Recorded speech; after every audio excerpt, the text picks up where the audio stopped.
Es la emoción, profesor, por su clase, por eso. No, hombre, ¿cuál emoción?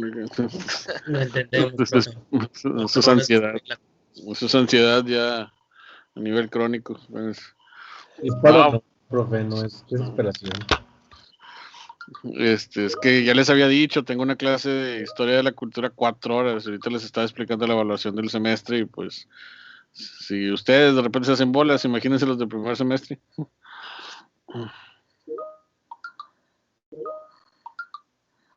Entonces sí me tardo mucho con los chavos. Bueno, que pues, no conozco chavos en ese grupo de primero, son puras chavas las que hablan.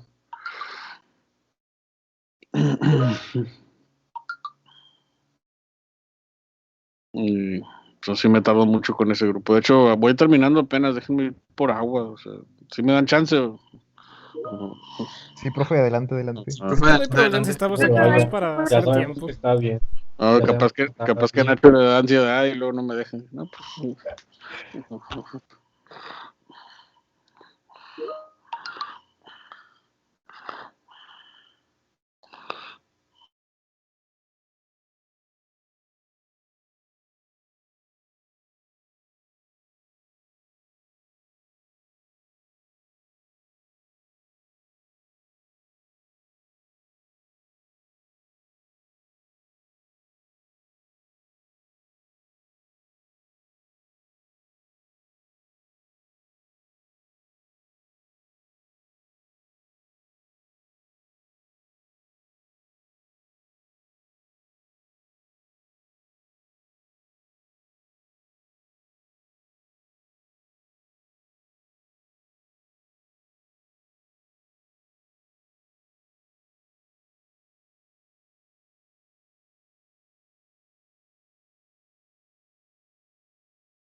Ok.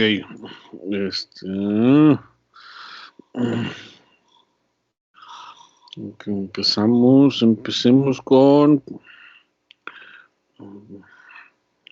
Ya por ahí en Nexus está habilitada la entrega de la evaluación. Digo, pues es que ya creo que a lo mejor ya habían visto en qué consiste, porque ya está ahí hecha, prácticamente la dejé igual. Tal vez cambié algunas cosas, que es lo que vamos a ver hoy, el fin del antiguo régimen, la expansión de Europa. Lo dejé para el día 26 de marzo, para que no se me vayan con tarea. Para el próximo viernes dejé lo que es la primera evaluación del semestre. ¿En qué consiste? Me comparto pantalla. Bueno, primero, ¿me están escuchando? Sí, profe, todo bien. Sí, profe. Ok. ¿Qué consiste la evaluación? Consiste precisamente en aquí sí no es de opción. Aquí va a ser, déjame nada más que.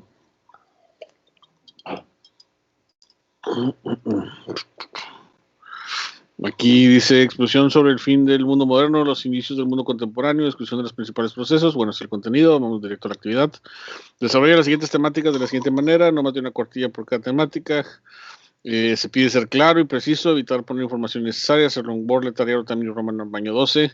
Y pues son estos temáticas, o sea, son prácticamente cuatro temáticas a desarrollar. En el caso de la primera, Renacimiento, Reforma Protestante e Ilustración, como antecedentes del mundo contemporáneo. Revolución Francesa desarrollado en estos tres aspectos, A, B y C. Revolución Industrial también en esos tres aspectos. Digo, para ser precisos, por eso puse los aspectos separados, para que no fuera nada más Revolución Francesa, ¿sí? O Revolución Industrial, que es lo que más hemos visto. Y el fin del antiguo régimen y expansión de Europa, que es lo que vamos a ver pues esta semana y posiblemente la otra, porque son temas que yo no sé cuánto me lleve lo de hoy, que es precisamente sobre bueno, cómo termina el feudalismo y cómo se empieza a dar la expansión imperialista. Las lecturas van a ser pues las que están ahí para que puedan utilizarlas obviamente como base, las que están en Teams, hasta la lectura precisamente de hoy, que es estamos... Es la de la era del capital, profe, también de Hobbes. La era del capital, hasta ahí, Sí. hasta la era del capital, es para el examen. Digo, esas son las lecturas. Y porque de la era del capital en adelante, son para la que sigue. Y lo que vamos a empezar propiamente ya a partir de la próxima semana. Y de hecho de ahí nos vamos a ir rapidito ya regresando. Y ya les había dicho, de hecho, para la próxima semana, ya con temáticas para, pues ya regresando, por lo menos tener planeado también el resto del semestre en cuanto a lecturas, exposición mía y exposición de ustedes. Y ahí vamos, digo, no me pidan más futuro que no sabemos si llegamos mañana.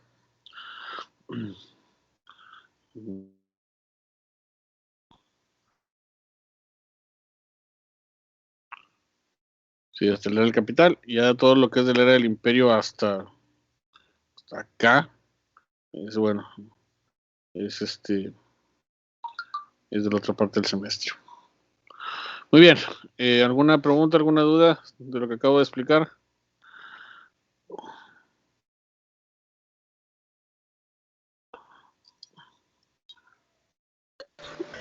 Profe, una pregunta.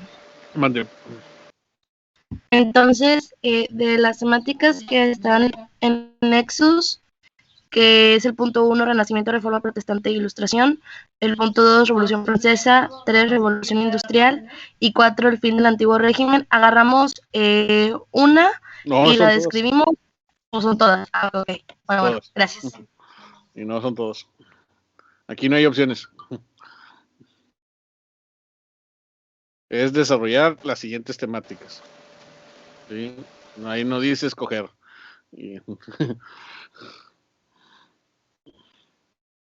Yo dije, ¿dónde puse? A lo mejor puse. No, es para las siguientes temáticas. Ok, a ver, ¿algo más? Profe, Mande. y ¿cómo se dice? Al desarrollar las temáticas, nada más es como un breve resumen de cada punto. Más que un resumen, es un desarrollo. Es una explicación, una reflexión sustentada de cada uno de los temas. Ok, de acuerdo. Gracias. ¿Algo más?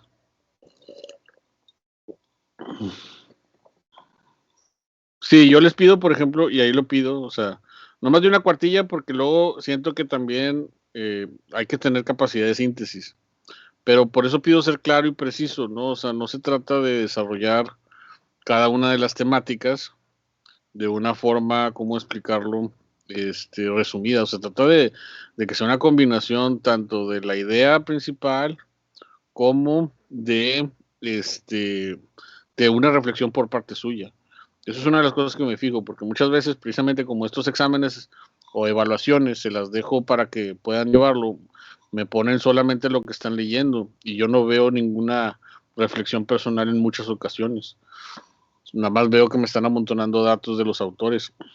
Necesito un equilibrio de datos, información y reflexiones particulares.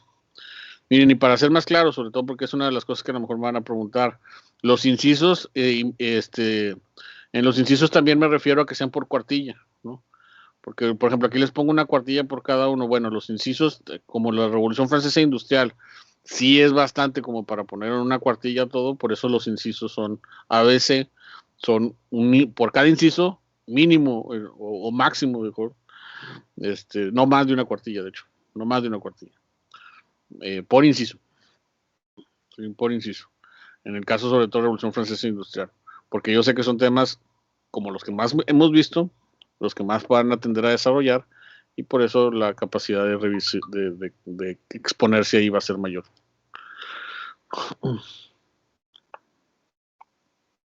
Muy bien, a ver, otra pregunta.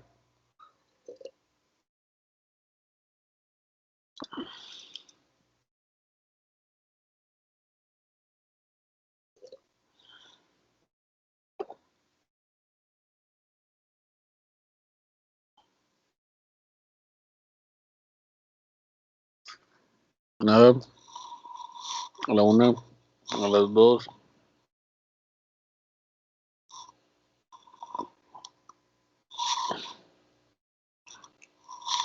No, profesor, no parece que tengamos dudas. Ok.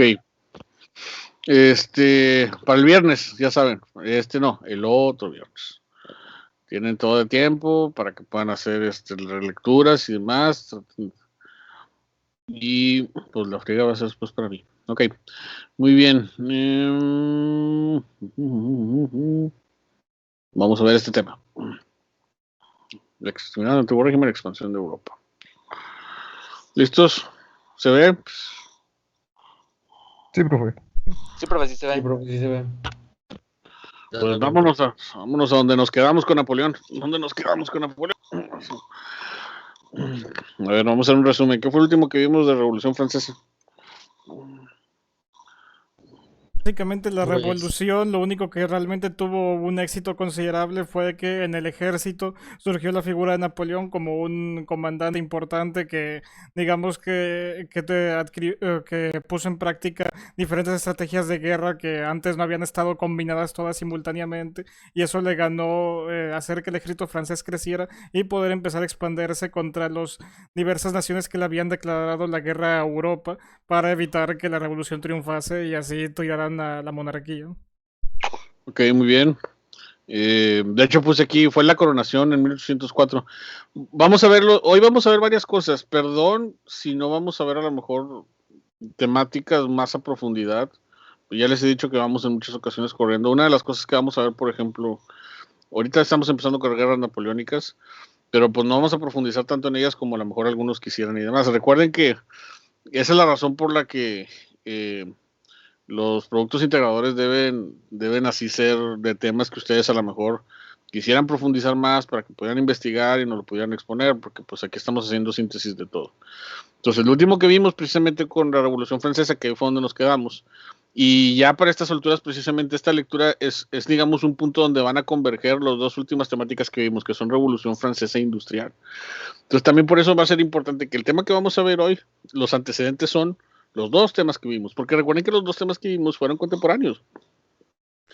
Prácticamente a la par de que estaba pasando en Francia su revolución política, el problema con la monarquía y todo lo que ya hablamos, a la par se estaba dando la revolución industrial, a la par se estaba creando la máquina de vapor, a la par estaba precisamente liberándose la producción, como lo estuvimos viendo en las definiciones por ahí, todo eso. Entonces, no es que una cosa sea por encima de otra o un ABC de la historia, ¿no? Sino que lo que va a pasar en el siglo XIX, que ese es el punto aquí, de aquí en adelante las sesiones que siguen es hablar del siglo XIX, desgraciadamente de una forma que a mí no me hubiera gustado, o sea, porque vamos a verlo más resumido que en específico. Sí, es precisamente cómo los dos movimientos que vimos van a impactar. Ahí es donde creo que está lo importante y por eso le pusimos tanta atención. A lo mejor ustedes se pueden cuestionar y lo hago no porque me esté tratando de correr en salud, de que bueno, el profe está tratando de excusarse de lo que es la estructura de su clase. No, la forma en que pensé en un curso, sobre todo en la forma en que me dijeron, bueno, es un curso que vas a abarcar siglo XVIII, XIX, XX, ¿sí? en esa extensión de las cosas. Entonces yo pensé, la explicación de la Revolución Francesa Industrial tiene que ser amplia, porque prácticamente todo lo que viene en el siglo XIX ya es producto de eso. Entonces no es que el siglo XIX no sea importante, si lo vamos a ver en una sesión o dos, no, pero definitivamente lo entendemos mejor si primero vemos las bases que sobre todo se generaron a finales del siglo XVIII. O sea, muy difícilmente se hubiera podido dar el final del antiguo régimen a nivel político si no es por la Revolución Francesa, por ejemplo, y muy difícilmente se hubiera podido dar la que se llama la expansión de Europa si no es por la Revolución Industrial y lo que hablamos. Entonces, lo último que nos quedamos fue Napoleón coronándose emperador, ¿sí? Y obviamente esto va a traer consecuencias porque habíamos visto que Napoleón, y como ahorita decía Arnoldo, exitosamente supo crear un aparato militar que le llevó a la conquista de Europa. Pero aquí eso solamente puede ser importante si entendemos que era Napoleón y que provenía de la Revolución Francesa. No es el primer militar en tener éxito en Europa ni el último. Aquí lo más importante precisamente el éxito de Napoleón es que lo hacía bajo una perspectiva ideológica muy distinta. Eso recuérdenlo. De nada nos sirve saber, sí, que uno u otro militar conquistó Europa si no entendemos la coyuntura de lo que representan. Y en el caso de Napoleón, lo más importante precisamente de su presencia en Europa a partir del siglo XIX es que muchos le van a atribuir a él el final del feudalismo en Europa prácticamente por donde ocurría. Curiosamente, porque precisamente era el emperador de Francia, pero precisamente era lo que habíamos visto. Esto es totalmente distinto a lo que habíamos visto con otros imperios. Este es un imperio que nace y emana de una lucha liberal y por eso lo contradictorio que va a ser, lo extrañamente, digamos, complicado que va a ser en ese sentido. Bueno, vamos, déjenme sacar antes de eso una lectura que tengo por aquí, que se me olvidó, que es una lectura que quiero hacer precisamente cuando introduzco esta parte de las guerras napoleónicas. Bueno, vamos bien con eso, a ver, dudas, comentarios. Sí, estamos, ¿no? Estamos con que eso es la diferencia precisamente de hablar de Napoleón a hablar de cualquier otro tipo de imperio que se vaya a presentar en este momento. A ver, por aquí una mano levantada. No veo. ¿Quién es? ¿Quién sea que hable, por favor? Bueno, creo que le levanté yo primero y luego Carlos. Justamente sobre lo que mencionaba de los temas de PIA, nos había comentado que fueran de preferencia unos que no se profundizaron mucho en la clase. ¿Cuándo podemos darle como ideas que tenemos sobre algo que nos gustaría abarcar? Hasta ahorita creo que nada más Ricardo ha mencionado de la Guerra Civil Española. Yo les había dicho que tenemos de hecho como límite la próxima semana y en el transcurso de la semana, por ahí si me quieren mandar algún mensaje y lo vemos. O si quieren la próxima clase nos dedicamos exclusivamente a eso, pero no sé si ya tienen los temas. Sí. Es que bueno, yo voy con Bere y nos gustaría profundizar o hablar un poco sobre algún conflicto de la Guerra Fría. Justamente usted había mencionado que la íbamos a ver nada más como en rasgos generales. Entonces no sé si vayamos a ver como, por ejemplo, un poco a profundidad conflictos como la Guerra de Vietnam o de Corea o la de los 6 días. A la que a nosotros nos interesa más es la ocupación soviética en Afganistán, pero no sabemos qué tan acorde vaya justamente con el contexto europeo que estamos manejando en la clase. Sí, está bien, o sea, el problema de la Guerra Fría, y por eso la Guerra Fría la terminamos con el curso, no sé si se dieron cuenta, es precisamente como la Guerra Fría ya es un conflicto que involucra más a Europa y a Rusia de lo que va a involucrar a Rusia y Estados Unidos de lo que va a involucrar a Europa. Es por eso que ya terminamos ahí con una reflexión de cómo la Guerra Fría prácticamente se va a desenvolver.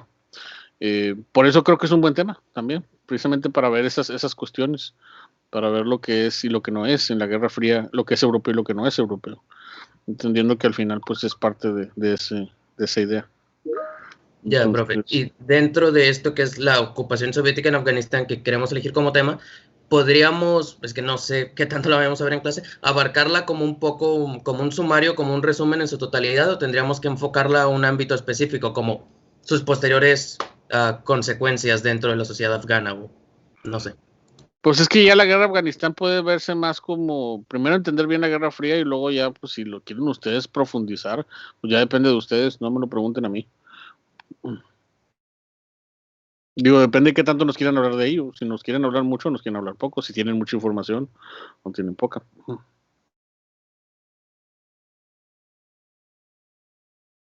¿Cómo ven? Creo que le entiendo, profe. Siguen Carlos y luego Jesús. A ver, por favor. Sí, bueno, a ver, continúen. No sé si Nacho quiere hablar de eso de los temas, porque yo iba a hablar de la clase. A ver. Súper rápido, nada más. Isabel y yo teníamos como propuesta de tema hablar acerca del arte nazi, en especial de la propaganda nazi. No sé si se puede o no. Sí, está bien, la propaganda nazi es un buen tema. Sí. Ok, gracias, profe. Ya les dije, sí les puse una fecha, ¿no? Pero les digo, si quieren la próxima clase nos dedicamos de lleno a esto, o ahorita esto y la próxima lo otro. Ustedes decidan, pero para no andar alternando temas, díganme.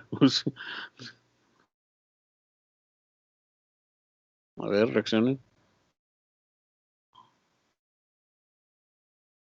Sí, profe, igual y para la otra clase dejamos esto de los temas para ya terminar de una vez con lo de la era del capital y pues ya poder empezar a desarrollar el examen, ¿no? Sí, muy bien, ok. Entonces, déjenme terminar. Déjenme terminar esto y los que vayan a preguntar sobre temas, mejor déjenlo para la próxima. Y los que vamos a hablar de la clase, mejor sí hablen de la clase. A ver, Carlos, si él sí habla de la clase. Sí, profesor, lo que yo iba a comentar era sobre, como menciona usted, la naturaleza del Imperio de Napoleón. Entonces, un imperio, hasta cierto punto, es una perpetuación de estas ideas absolutistas, hasta cierto punto. Pero yo creo que la diferencia de Napoleón es que su imperio está basado más en funcionarios y menos en privilegios o fueros, como podemos en el periodo feudal. La institución del Código Napoleónico, los sistemas de leva que se hace para sus ejércitos, todo ese tipo de cosas ya no están a la mano de nobles locales o regionales. Entonces siento que esa es una de las grandes diferencias del régimen napoleónico a los regímenes imperiales, como el de Austria, que se declara a sí mismo imperio, pero es un imperio más tradicional. Sí, yo también pienso eso, que la diferencia precisamente estaba ahí, y si se acuerdan es que también el famoso Código Napoleónico se va a instaurar precisamente sobre Europa como una forma en que también se va a convertir en la herencia de lo que la Revolución Francesa había dejado, en un imperio que precisamente también por eso a lo mejor se contradecía con esos ideales de libertad. Pero precisamente una de las cosas que vamos a ver ahorita es que pues esa va a ser la historia de Francia durante todo el siglo XIX. Una historia que es muy interesante, pero que a lo mejor no podríamos profundizar más, porque precisamente es una historia entre ascenso y caída de la República y del Imperio constantemente, en una búsqueda precisamente por elegir un sistema económico y político que les pudiera ser conveniente. Bueno, más político que económico, obviamente.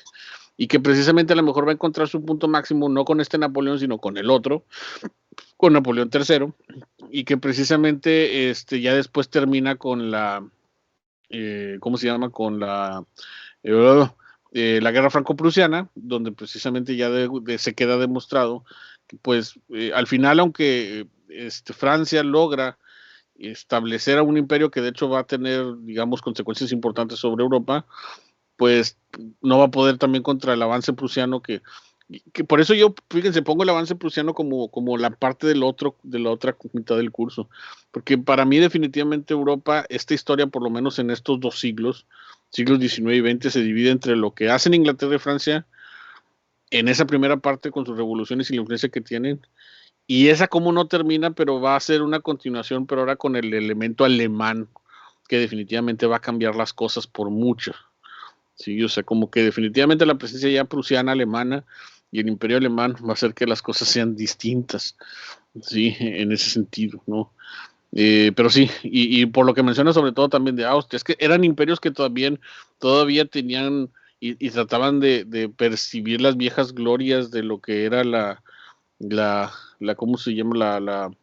Las monarquías antiguas y de la Edad Media, pero en un mundo que ya les decía que pues eso era complicado por las reformas y las cámaras de representación, entonces por eso ellos también van a crear una forma muy peculiar de democracia, si es que se le puede llamar así, a estos precisamente repúblicas e imperios en el siglo XIX y sobre todo por parte bueno, sí, de los países europeos. Ok, vamos bien con eso. A ver, Ignacio.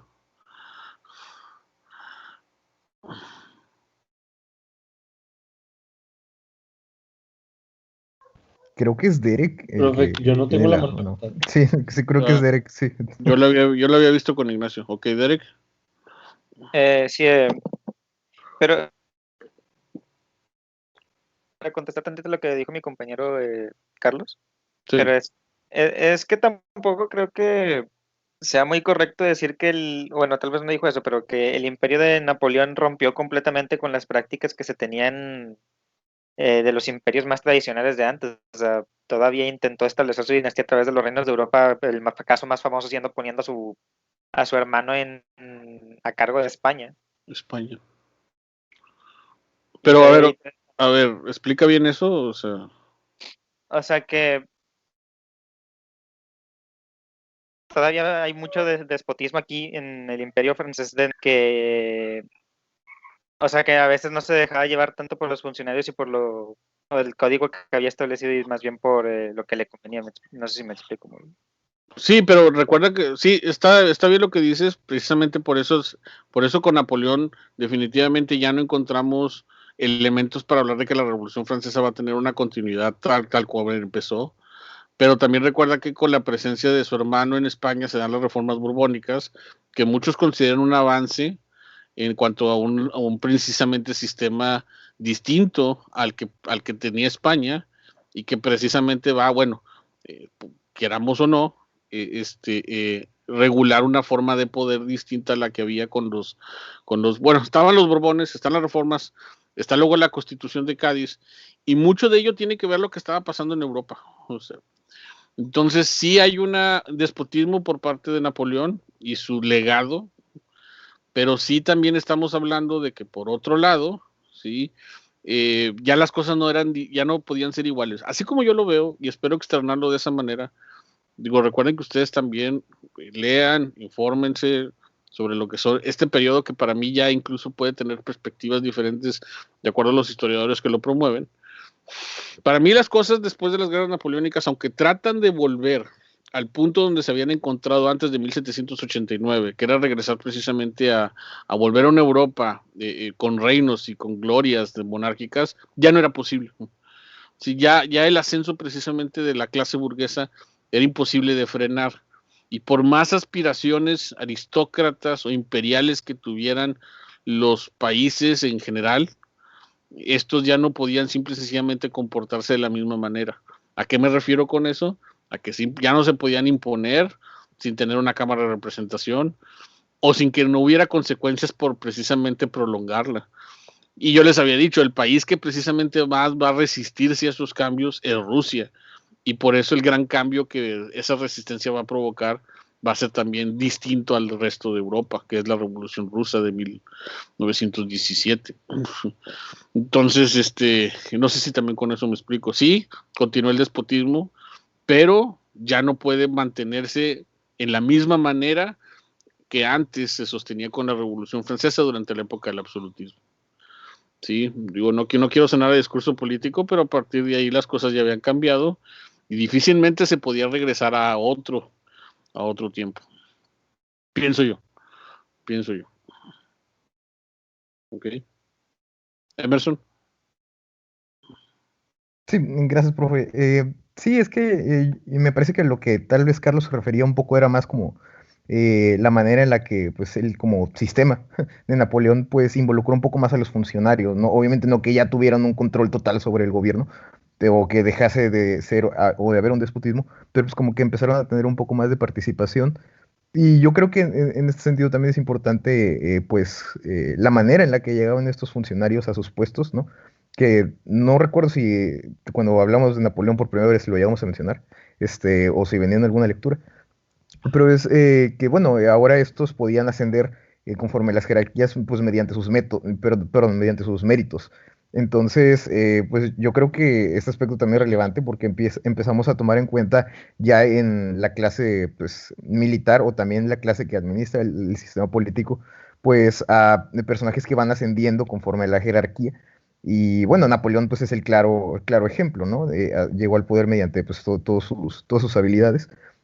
Y bueno, no sé hasta qué punto podamos decir que el imperio, o mejor dicho, pues el sistema de Napoleón, si lo podemos decir así, pues comenzó a involucrar más a la clase militar en la participación política, porque yo creo que ese también puede ser un aspecto importante que podemos destacar de ahí, porque bueno, el mismo Napoleón era militar y se menciona, creo que sí hemos comentado que ascendía a militares a puestos importantes, a pesar de que no tenían la capacidad, pero elegía pues, a los más valientes, a los más dotados militarmente, para puestos que tal vez no correspondían tanto, pero como eran militares y eran de confianza, pues se los involucraba en el sistema político. Entonces yo creo que también es una característica pues, muy relevante del Imperio de Napoleón, como ya que los militares empezaron a involucrar más en la participación política y en la administración, pero no sé, evidentemente pues esto ya, yo creo que ya pasaba en otros lugares, ¿no? Tal vez había paralelismos en ese sentido.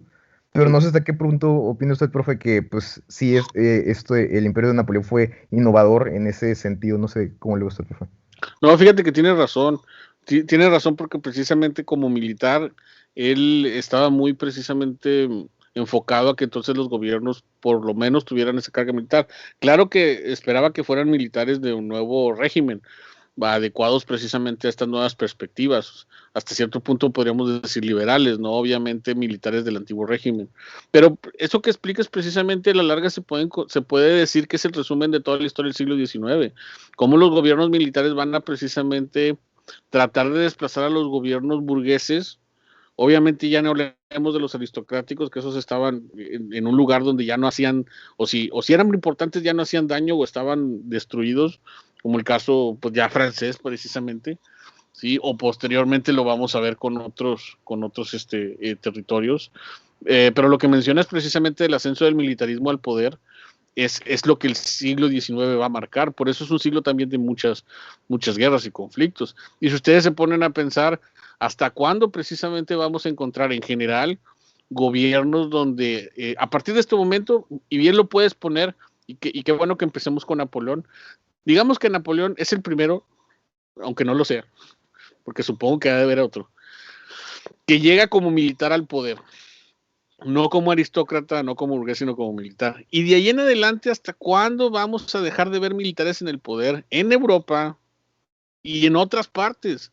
Simplemente piénsenlo en México. ¿Cuándo vamos a dejar de tener militares en México como presidentes? ¿Cuál fue el último? Es lo que iba a decir, va a ser todo un periodo de caudillismo casi que escala al menos occidentales. Exacto. De ahí hasta el siglo pasado mediados. Creo que fue Lázaro Cárdenas, él fue general durante la Segunda Guerra. Sí, Lázaro Cárdenas fue militar, pero no fue el último, ¿no? Todavía le siguió, creo que... Ávila Camacho. Ávila Camacho también era, ¿no? Sí, sí, era así. Sí, o sea, no vamos a dejar de ver militares hasta ya muy entrado el siglo XX, o sea, por eso tu comentario es bastante acertado, porque definitivamente es el ascenso de los militares al poder, el cual no van a soltar más que en periodos breves. En el caso, por ejemplo, de Francia, pues van a estar estas alternancias, ¿no? La restauración monárquica y luego regresa Napoleón y luego otra vez una república. En el caso de Prusia, ni se diga. De ahí hasta que los hagan añicos en la Segunda Guerra Mundial, es que van a volver a tener un gobierno republicano, con la excepción de la República de Weimar, pero incluso en la República de Weimar tenemos a Hindenburg, ¿sí? Y tenemos a Ludendorff y todos esos personajes que fueron militares en la Primera Guerra Mundial y que van a estar ahí. Y estaba pensando, en México a lo mejor la excepción es el famoso gobierno liberal juarista, lerdista y de Iglesias, pero que luego también revertido totalmente por el porfiriato. Y ahorita que lo traigo bien fresco por el diplomado del sábado, me llama mucho la atención precisamente también eso. O sea, y yo recuerdo que Lorenzo Meyer decía, y un gobierno liberal e intelectual como el de precisamente Juárez y su cámara, no va a volver a tener México jamás, ¿sí? Así lo dice, jamás, ¿no? Ni siquiera le da crédito a la 4T. Pero sí, o sea, por eso creo que acabas de dar en el clavo de algo que creo que es muy importante que se aprecie bajo lo que lo estás diciendo, y es que precisamente sea un ascenso de los militares al poder, que difícilmente vamos a ver que se presenten de otra manera. Creo que precisamente también por ahí está la excepción de lo que ocurre en Rusia con la revolución, y es precisamente por eso es que ellos se veían como una revolución social en un sentido distinto, tanto precisamente porque Lenin sube al poder de una manera distinta a la que otros militares lo hicieron, y él, por no ser militar, precisamente también era lo que presumía, y por lo que precisamente el siglo XIX va a representar. Entonces sí, muy de acuerdo, muy de acuerdo. Y creo que ese tipo de cosas precisamente nos hacen entender por qué entonces va a ser tan tumultuoso el siglo XIX en relación a lo que también una palabra que ahorita mencionaba, no, lo que creo que puede definirlo muy bien, es la era de los caudillos. Digo, no le hagan mucho caso, porque nadie le hace caso al pobre, sí, pero el mejor libro que tiene Enrique Krause precisamente es el de Siglo de Caudillos, que es la forma en que define el siglo XIX, ¿no? Que hasta en China van a tener a los warlords, literalmente a los caudillos ahí gobernando durante un buen tiempo de cierta forma. Caudillos con diferente nombre, pero caudillos al final, señores de la guerra, caudillos, como le quieras llamar, warlord, ¿no? O sea, pero al final caudillos, exacto, al final caudillos. Y eso es precisamente porque, aquí la pregunta que nos deberíamos hacer es ¿por qué? ¿Es el modelo napoleónico y su influencia? O simple y sencillamente también que las aventuras militares empezaban a representar entre la población algo a lo que se podían adherir de una forma más completa, ¿cómo decirlo? Se sentían más representados, vaya. Sí, las aventuras militares que van a representar ellos. Porque no hablemos de Asia, porque si no, nunca acabamos, pero ahorita lo dijo, no, está el caso de China y está el caso de Japón, que ni se diga también. Mande. En el caso de Europa, creo que aparte también la representatividad que hacen estos caudillos militares, creo que es mucho también una consecuencia de la misma situación en la que se encontraban muchos de los países, como fue aquí en el caso de Napoleón, que ahí antes de que le declararan cónsul vitalicio, el mismo director se daba como cuenta de que es que sin él no se va a sostener la república, es el único que puede defendernos. Entonces, siento que un poco eso también pasa con los gobiernos fascistas de carácter igual militarizado, autoritario. Sí, dilo, perdón.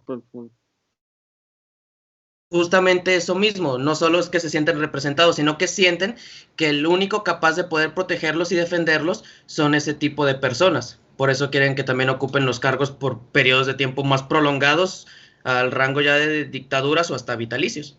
Sí, no, muy de acuerdo y sobre todo porque, insisto, hay excepciones, pero la verdad es que el siglo XIX va a ser un siglo de militares, señores de la guerra, de caudillos que toman el poder.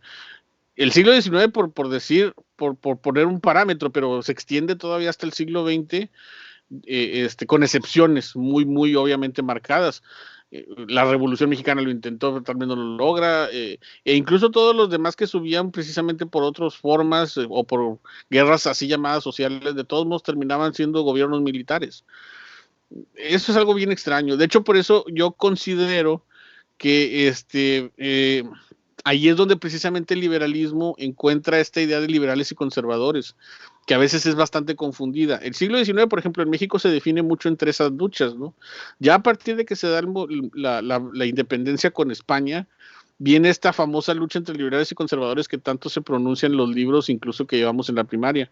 Pero creo que no han sabido explicar que al final no era tanto una lucha entre liberales y conservadores, sino más bien era una lucha entre dos tipos de liberalismo distinto, uno más conservador que el otro.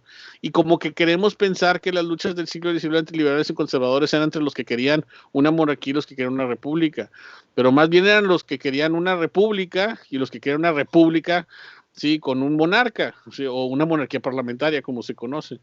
Entonces, ahí es donde precisamente está la confusión. Ahora, esto lo menciono porque pese a todo, de todos modos eran liberales, solamente que con tendencias colonialistas y de expansión y de control y de dominio. Aquí por eso Porfirio Díaz al final en el siglo XIX mexicano va a resultar ser tan conveniente al final de que los liberales intelectuales dejan el poder, porque él sí prometía cosas que los otros no, como la pacificación, ampliación y modernización del país, todo bajo la famosa doctrina positivista, ¿no? Que precisamente estaban haciendo en Francia, que es también a lo que voy. Sí, son los franceses y después también los prusianos, los que van a llevar esa idea de que es el orden y el progreso, los que llevan a la modernidad. Sí, recuerden, Comte y todos los demás filósofos que precisamente promovían eso, pues son europeos, ¿no? Lo único que estaba haciendo México era importar todos esos conceptos. Pero bueno, vamos bien. Creo que eso es una buena introducción a lo que estamos viendo ahorita.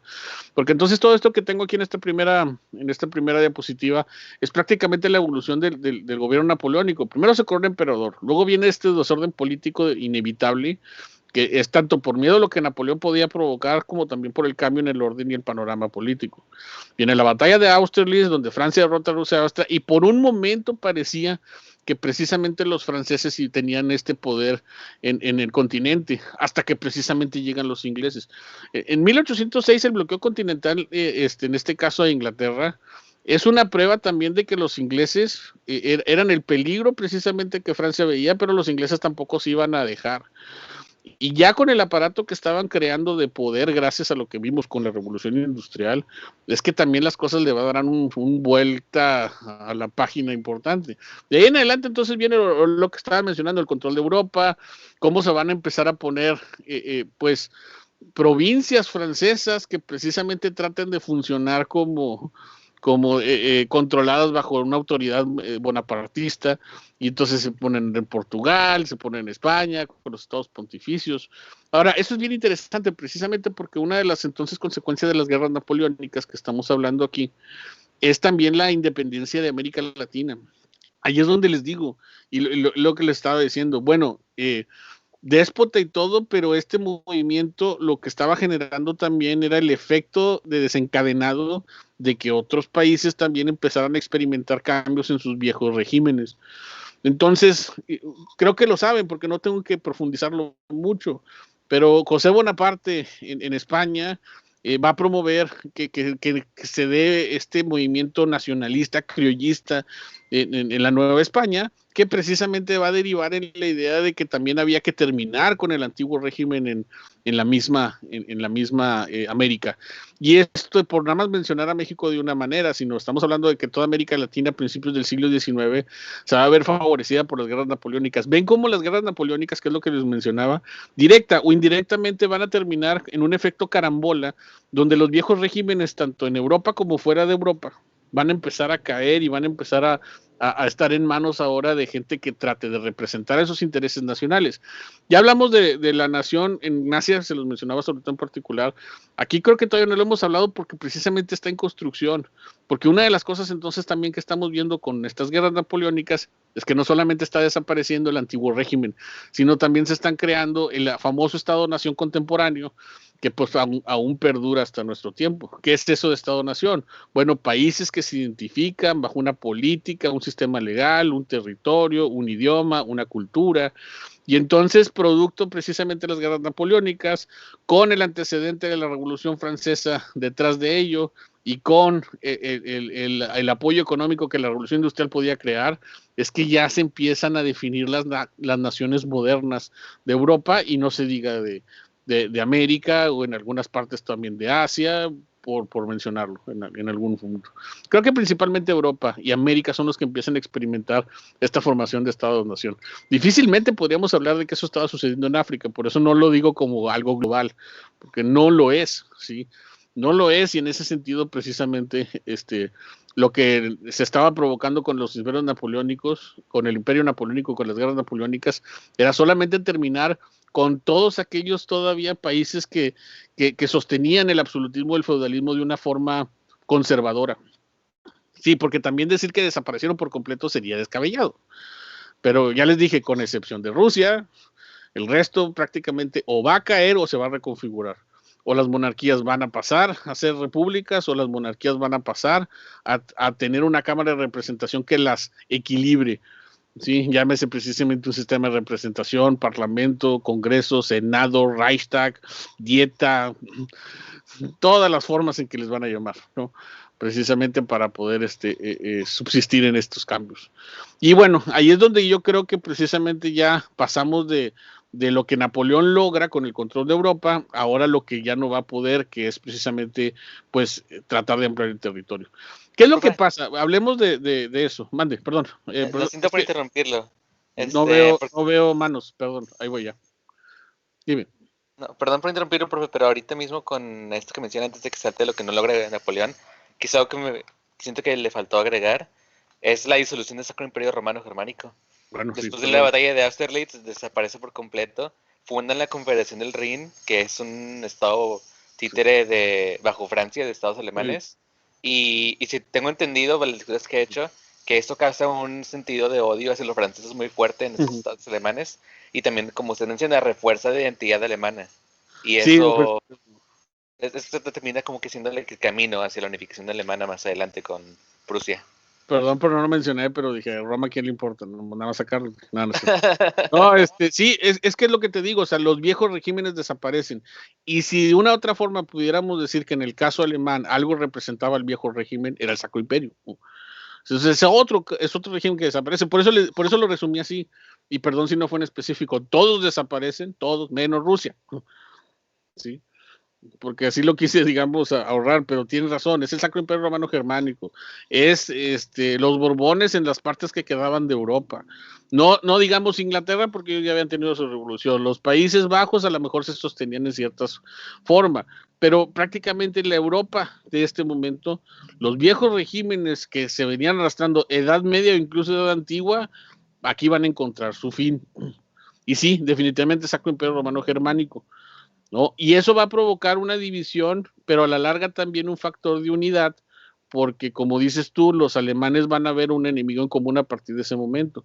Ahora, es bien curioso, yo siempre lo he visto, el caso alemán, a lo mejor aquí no lo hemos mencionado porque lo voy a mencionar más adelante cuando veamos obviamente la unificación. Es curioso que a lo mejor el pueblo que más y por más tiempo había estado luchando por su nacionalismo es uno de los que lo logra más tardíamente, y esos son los alemanes.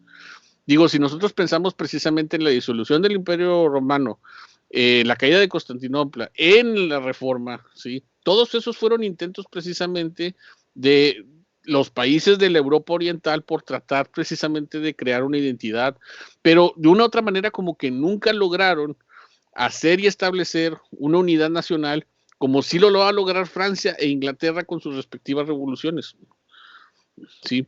Este momento creo que precisamente va a ser una oportunidad para ellos para encaminarse ahí, pero como vamos a ver tampoco va a ser sencillo, porque ¿a qué le llamamos pueblos alemanes en el sentido estricto de las cosas? Es Prusia, es Bohemia, es Moravia, es Austria, es Hungría, es ¿qué? O sea, había algo de ellos alemanes en eso, había una cultura alemana en todos estos países, pero había algunos que se resistían y otros no a la unificación. Por eso muy importante va a ser el factor prusiano para que esta unidad al final se logre. Sí, me estoy explicando también en eso.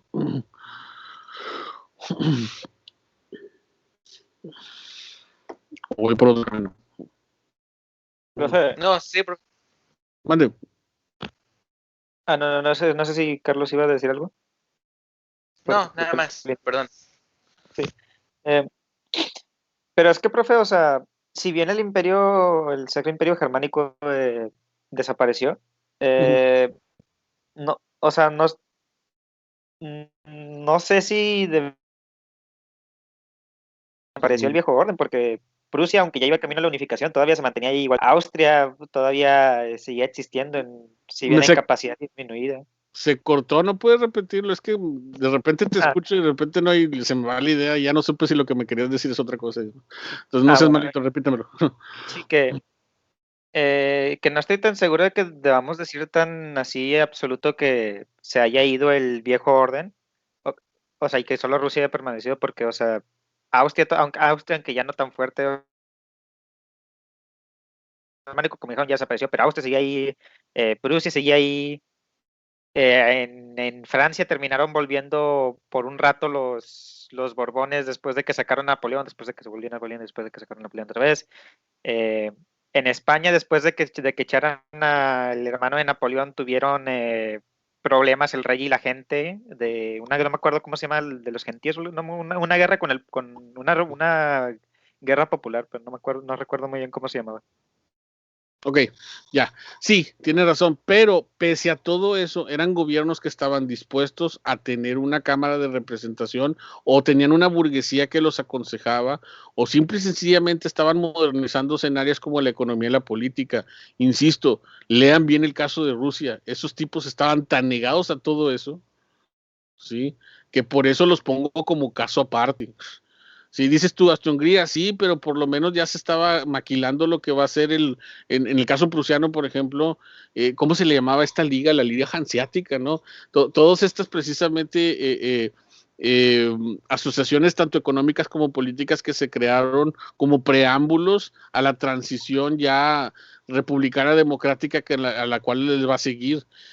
No se diga el caso español, también donde después precisamente de la, ¿cómo se llama? De la pérdida de muchas de las colonias, también tuvieron que experimentar una transformación a lo que después va a ser la actual idea de lo que es la España constitucional, y Francia lo mismo y demás. O sea, sí te entiendo lo que dices, pero creo que tú también debes de entender que las cosas ya no eran igual para esos países. Y si pongo el caso de Rusia, es porque cuando yo leo de Rusia, se dice que para pleno siglo XX y unos pocos años antes de que inicie la Revolución Rusa, ellos seguían creyendo que el zar podía lanzarles una maldición y funcionaba.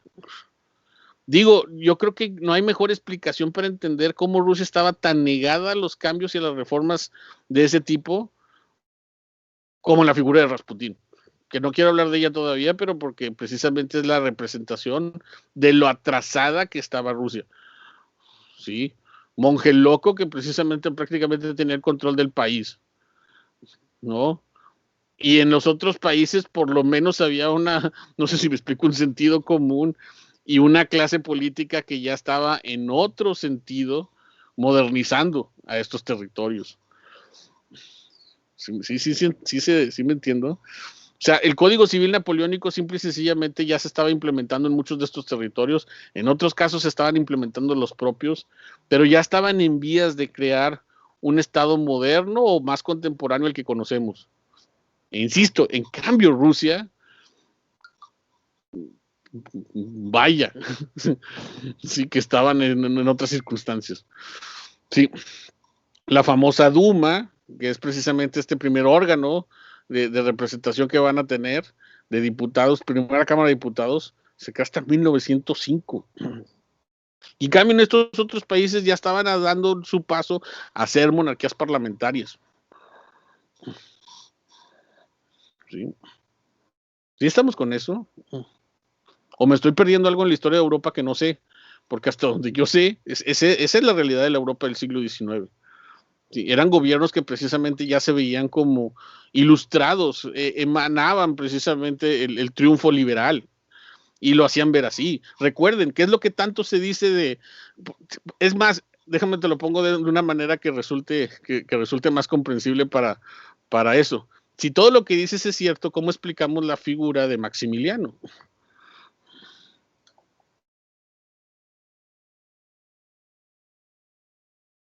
¿Sí se acuerdan de Maximiliano?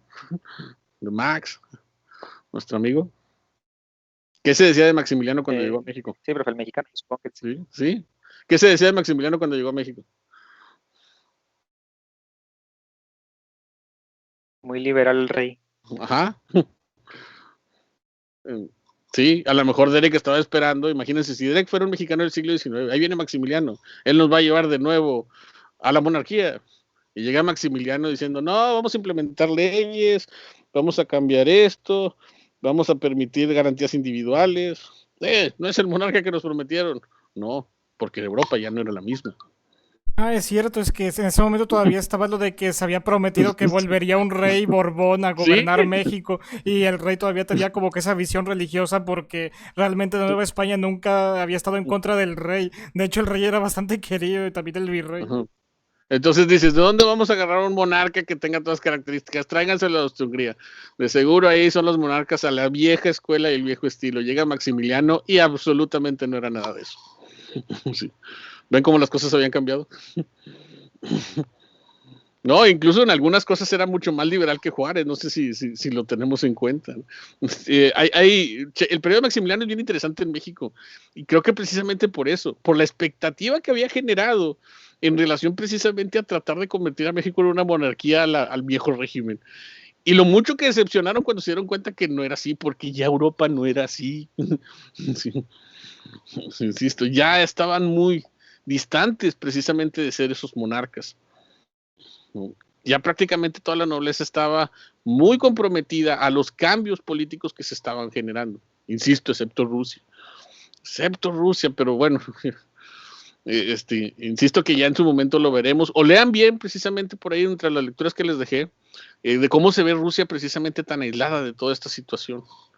Ahora, y estoy hablando de Rusia aislada, y aún así me atrevería a decir que de todos modos también, para principios del siglo XX y finales del siglo XIX, ya se estaban dando cambios sustanciales en Rusia que ni ellos mismos se habían imaginado, ¿no? Dice aquí Raúl, conservadores se pelean con los liberales, llaman a Maximiliano, resulta ser más liberal que Juárez. Creo que ahí está tu respuesta, y creo que ahí la encontré en el todopoderoso Maximiliano, que no resultó ser lo que pensaban. Mande. Bueno, sobre el caso de Rusia, que me parece a mí muy interesante. De hecho, creo que fue el semestre pasado, en la clase del profe Moy, que expusimos, bueno, mi equipo expuso sobre el Estado zarista. Creo que para este punto ya de las guerras napoleónicas, creo que es cuando llega el zar Alejandro I, que es relativamente joven. Él tuvo una pequeña educación en Europa, estaba muy afín y muy interesado en las instituciones europeas, más que nada en las francesas. De hecho, tuvo gran admiración por Bonaparte, y cuando él asciende al poder y junto a sus magistrados jóvenes también, universitarios, pues quisieron implantar algunas leyes para reformar el Estado zarista. Me recuerda mucho al caso de China, con la reforma de los 100 días, Sí. que sin embargo no se produce porque hubo muchos ministros pues grandes, de los dinosaurios, que se impidieron a este cambio. Y bueno, también además como otros obstáculos Sí. que hacían imposible estos cambios en Rusia, ya que el ambiente pues feudal primitivo no ayudaba mucho, aunque se tuviera esta idea de revolucionar las cosas. Sí, gracias, Héctor. De hecho, sí, tienes razón. De hecho, lo que pasó en China es muy similar a lo que pasa en Rusia, porque fueron intentos de cambio que, como dices tú, no se lograron porque la vieja clase privilegiada no quería perder precisamente, bueno, perdón, la repetición, no quería perder sus privilegios. O sea, la clase no quería, las clases aristócratas no querían perder sus privilegios, y por eso estos cambios lo vieron afectados. Aquí les digo, a lo mejor habría que leer un poco más. Sí, aunque pues convertirse en especialista de toda Europa está canijo, eso se los digo para que sean pacientes conmigo y con lo que estamos tratando de aprender aquí todos, y yo digo siempre en conjunto, pero hasta donde yo entiendo, lo que se menciona prácticamente en los libros en relación a la historia de Rusia es que el aislamiento que precisamente ellos mismos provocaron los llevó precisamente también a que no pudieran conocer todas estas formas políticas de las que estamos hablando, o no pudieran estar cercanas a ellas, y por eso al final el cambio también va a ser tan radical. ¿Por qué? Esa es la gran pregunta. ¿Por qué? Pues ahí es donde me quedé, precisamente porque por mucho tiempo también ellos habían promovido este aislamiento. ¿Sí? Yo creo que precisamente esa va a ser la diferencia de los zares al resto de los monarcas europeos. No quisieron precisamente comprometerse con los cambios que en Europa se estaban dando, y además que hay otros factores que también tienen que ver con la misma geografía, con la ideología y con la religión, que recuerden que al final también la religión ortodoxa, valga valga, digamos, la aclaración, más conservadora todavía que la Iglesia Católica, y ustedes lo saben. Sí, ¿no? Digo, yo sé que la Iglesia Católica es conservadora, pero la ortodoxa rusa te dice, quítate que... y ahí te voy.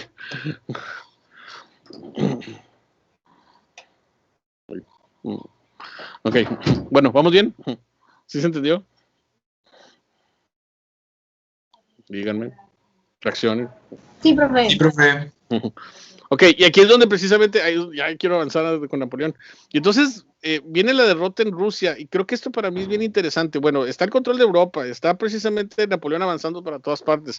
La derrota rusa, ya que estamos hablando de Rusia, hablemos de eso.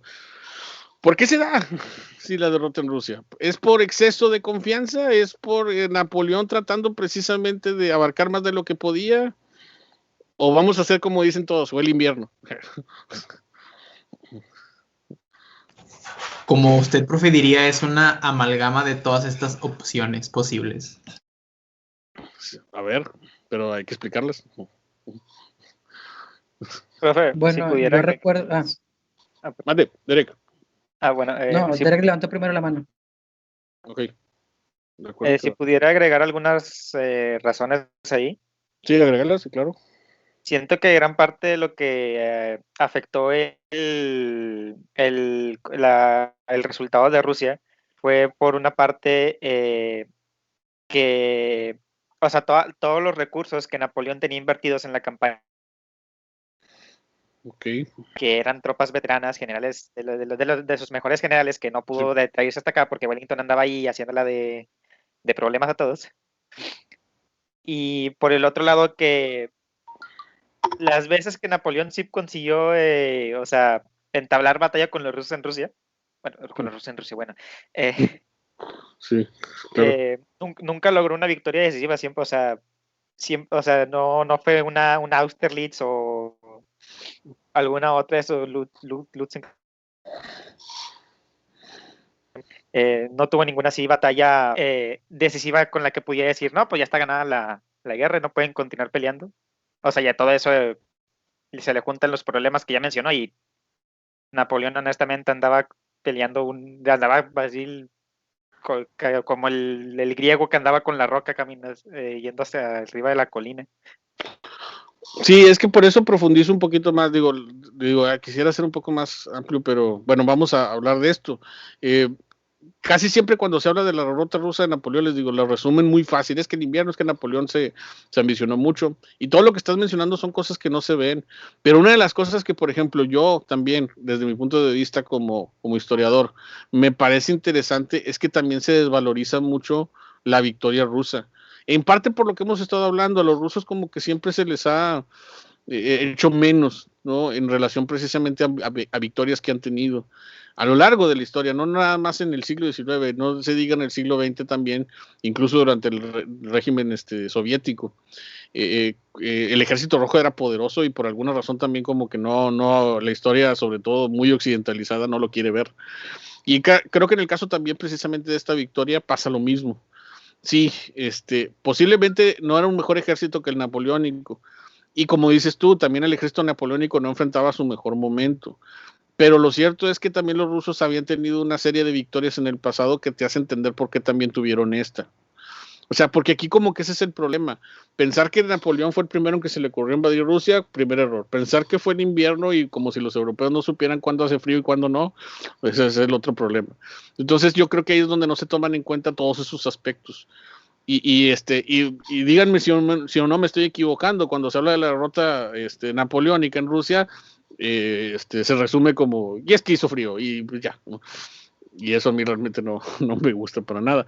Y entonces por eso les digo, a lo mejor podremos profundizar un poco más, pero creo que ahí es donde tenemos que ver esos factores. Y al final, de hecho, el del invierno sí va a pesar, porque obviamente yo creo que los rusos lo tomaron como estrategia, pero no en la forma en que precisamente coloquialmente o tradicionalmente se dice.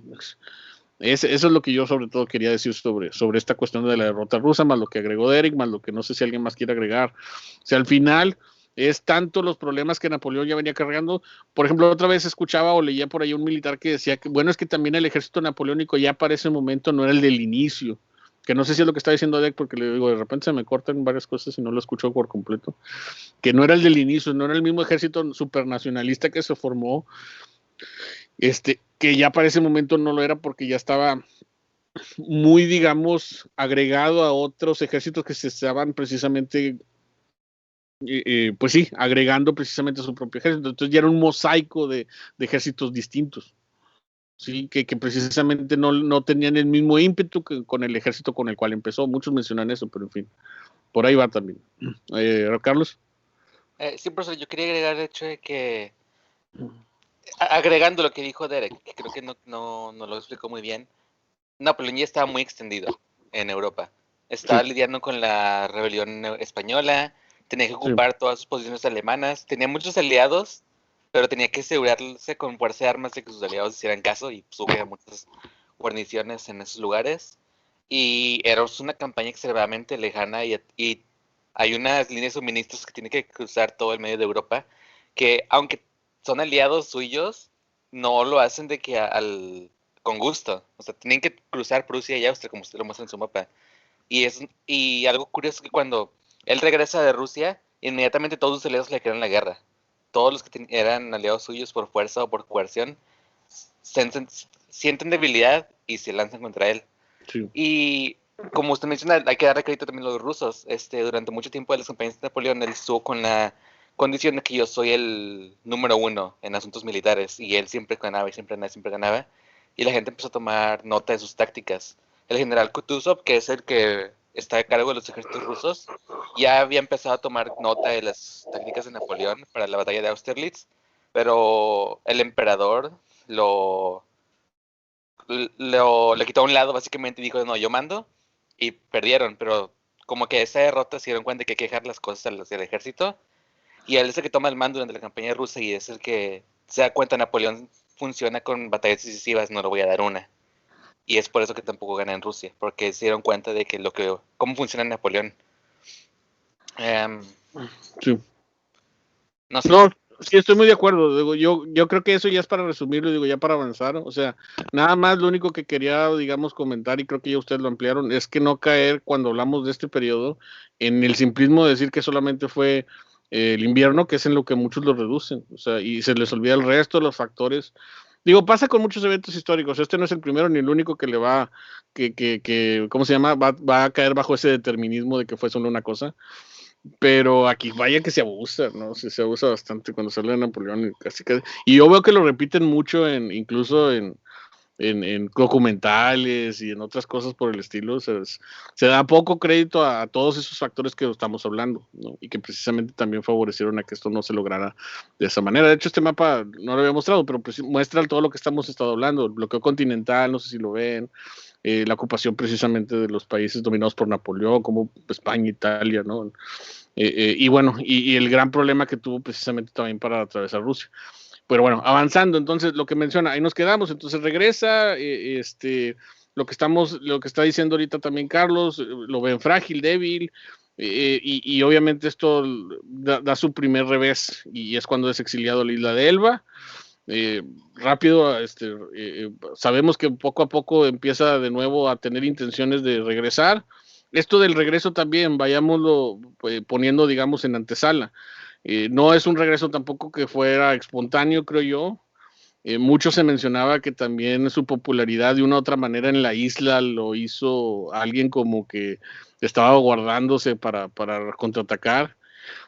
Algunos precisamente extrañaban las viejas glorias de los años anteriores, y muchos, bueno, dijeron, bueno, vamos a apoyarlo de nuevo. Regresa, no me acuerdo cómo se llama esta etapa, tiene un nombre en particular, ¿no? Los 100 días. Los 100 días, exacto, porque precisamente se mencionan que son 100 días donde se estuvo reorganizando, pero ahí es donde ya vemos que no va a poder contra el principal enemigo que tenía y que a lo mejor no le había puesto tanta atención, y que para ese momento también ya como que lo tenía harto con su bloqueo, y era Inglaterra. Los ingleses, simple y sencillamente, a lo mejor en otro momento no lo habían tomado tan en serio, porque ya habíamos estado hablando de ellos. sus intenciones eran otras, ¿sí? Ya los ingleses recuerden que estaban evolucionando a un nivel donde a mí no me interesa tanto el control de Europa como a lo mejor sí de su algodón y todo lo que hemos estado mencionando en la guerra, en la revolución industrial. Pero definitivamente el bloqueo ya le empezaba a pasar factura a Inglaterra, ¿sí? Sobre todo porque en el ámbito comercial, que para ellos es lo que más les importaba, pues eso era un problema muy sustancial. Sí, la derrota en Waterloo pues es recordada sobre todo porque, ¿cómo se llama el conde de Wellington, ¿verdad? Wellington. Duque, pero sí. Duque de Wellington. No me acuerdo la posición de este personaje, donde se menciona que ahí sí fue una guerra de estrategia y pues ahí sí gana Inglaterra, ¿no? Al final es una derrota que ahora sí ya no se pudo reponer, muere en Santa Elena y pues ahí es donde ya, después de la muerte de Napoleón, viene la restauración monárquica en Francia, o sea, termina el imperio, regresan a ser monarquía, sí, con los Borbones, como estaban hablando ahorita, sí, regresa Luis, ahora Luis XVIII creo, porque Luis XVII se le respetaba en el orden precisamente que era el hijo de Luis XVI y bueno, no llegó a serlo. Y bueno, son siguientes 40 años después de ahí, revoluciones, rebeliones, insurrecciones, digo, no es por resumirlo rápidamente, pero después de ahí va a haber otra regreso a la República, otro regreso al Imperio, prácticamente va a ser una revolución 2.0, que es la que precisamente vemos ya en lo que es el siglo XIX, ¿no? Esa que precisamente se representa en Los Miserables, es otra revolución, con los ideales del anterior, pero con una situación muy distinta precisamente en una Francia que la vamos a hablar, no estoy diciendo que la dejemos por ahí de lado, pero que sí es bastante importante. Aquí lo más importante es que cercano a que termine la primera parte del siglo XIX va a haber un año muy, muy relevante que precisamente es el año de 1848 y que es el que vamos a conocer como la primavera de los pueblos, ¿no? Pero en fin, les digo, así en resumen, esto fue lo que pasa con Napoleón. No sé si hay algo más que agregar, les digo.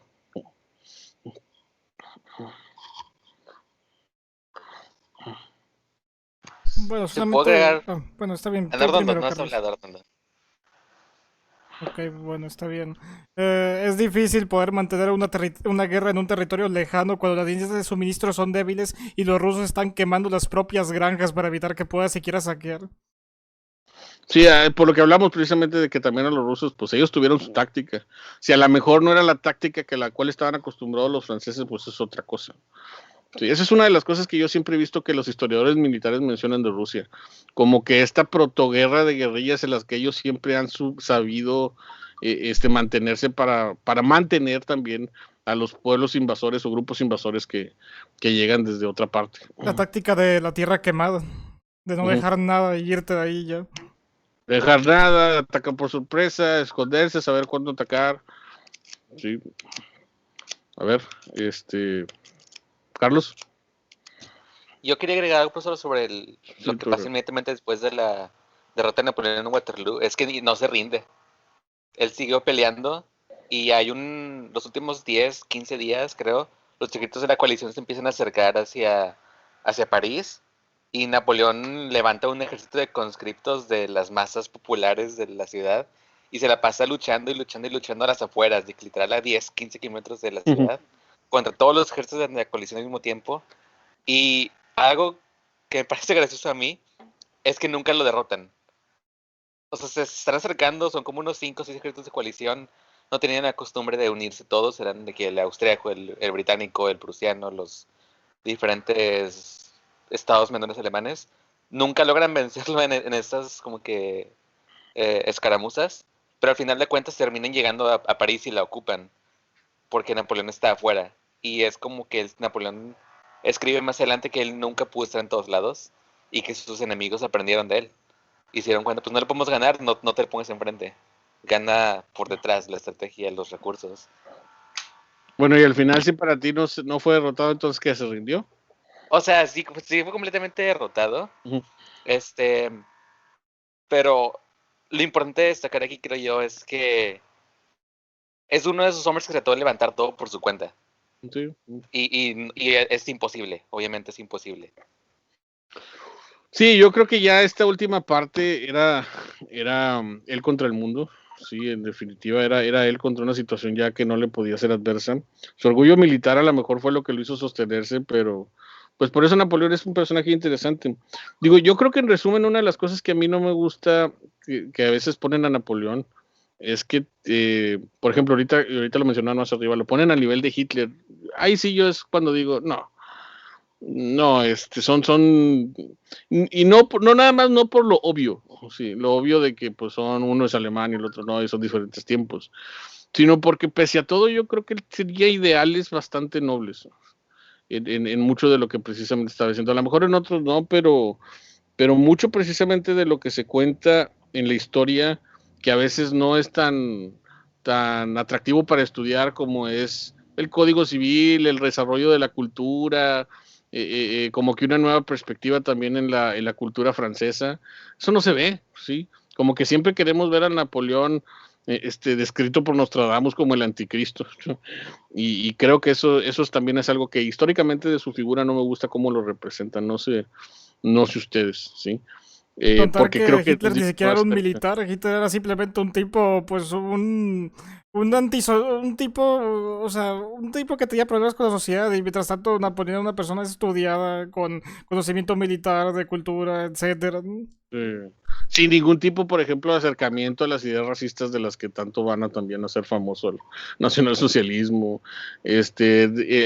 No había tampoco un desprecio hacia las masas, o sea, totalmente distinto en muchas cosas. Entonces, a mí la verdad, esa es una de las cosas que ya en resumen, de Napoleón históricamente siento que no me cuadran, cuando en el imaginario popular, yo supongo que la historiografía no es así, pero en el imaginario popular sí lo retratan como una especie de anticristo, dictador diabólico.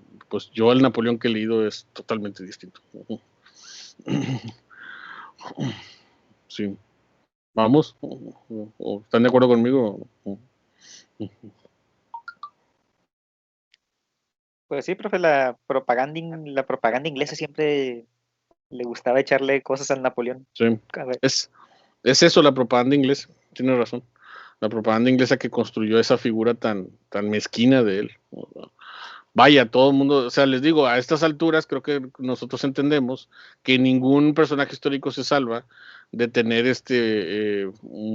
algún aspecto negativo que pueda ser remarcable. Pero en caso de Napoleón creo que se ha creado todo un imaginario popular de ponerlo a niveles totalmente diabólicos. Y no. Está bien que sí, pero que tampoco es una perita en dulce, pero creo que no llega a eso. Sí. Miguel Ángel.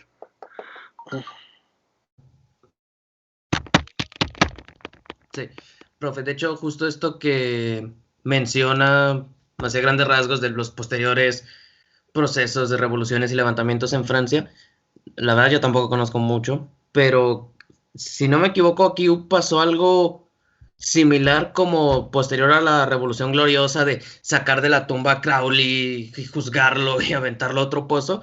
Si no me equivoco, creo que sacaron del campo en el que estaban enterrados, porque recordaron que fue bajo un árbol, a estos reyes, a María Antonieta y a Luis XVI, y como que los canonizaron y los hicieron santos y los pusieron en una tumba realmente de reyes o algo así. ¿Es correcto?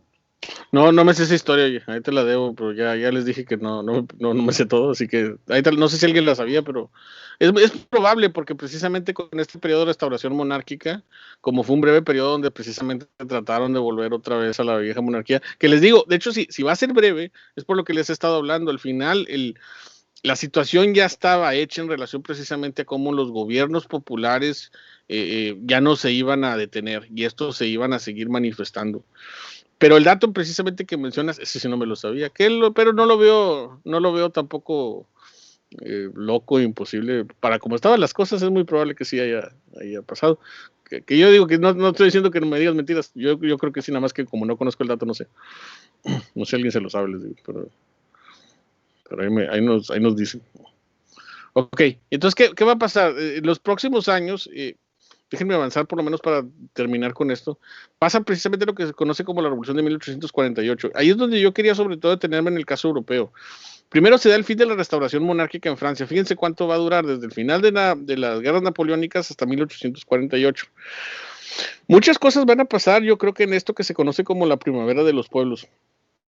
Sobre todo creo que lo más importante es que hay una nueva generación de individuos que ya nacieron precisamente con los ideales de la Revolución Francesa y que muy difícilmente van a permitir que continúen o regresen los absolutismos a Europa.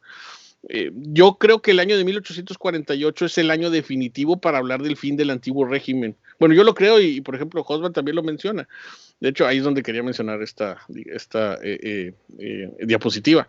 Dice, la revolución de 1848 en París, en este caso sobre todo, la oleada revolucionaria de 1848 se inició al igual que la de 1830 en Francia y se extendió a continuación por gran parte de Europa. Era conocido con el nombre de la primavera de los pueblos.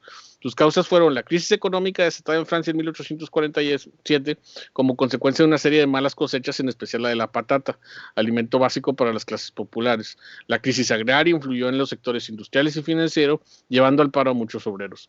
La negación de derechos y libertades de importantes sectores de la sociedad francesa, la monarquía de Luis Felipe de Orleans, solo satisfacía los intereses de la alta burguesía, en tanto que la pequeña burguesía como el proletariado quedaban en la política económicamente desatendidos. Hay que distinguir entre los sucesos de lo que pasa en Francia y el resto de Europa, porque lo que está pasando en Francia con esta primavera es el fin ya de la restauración monárquica, y ya esta no se va a volver a presentar. No una monarquía, sino un imperio, porque nos falta ver otro Napoleón, pero por lo menos una de las cosas que sí va a terminar esta revolución es con los intentos de que Francia vuelva a tener una monarquía de ahí al futuro. Ahora, lo que pasa en 1848, les digo, es uno de esos años que es difícil llamarlo que es coincidencia, porque ya les he dicho yo aquí, no existen las coincidencias, pero sí es algo que va a despertar en toda Europa, ¿sí?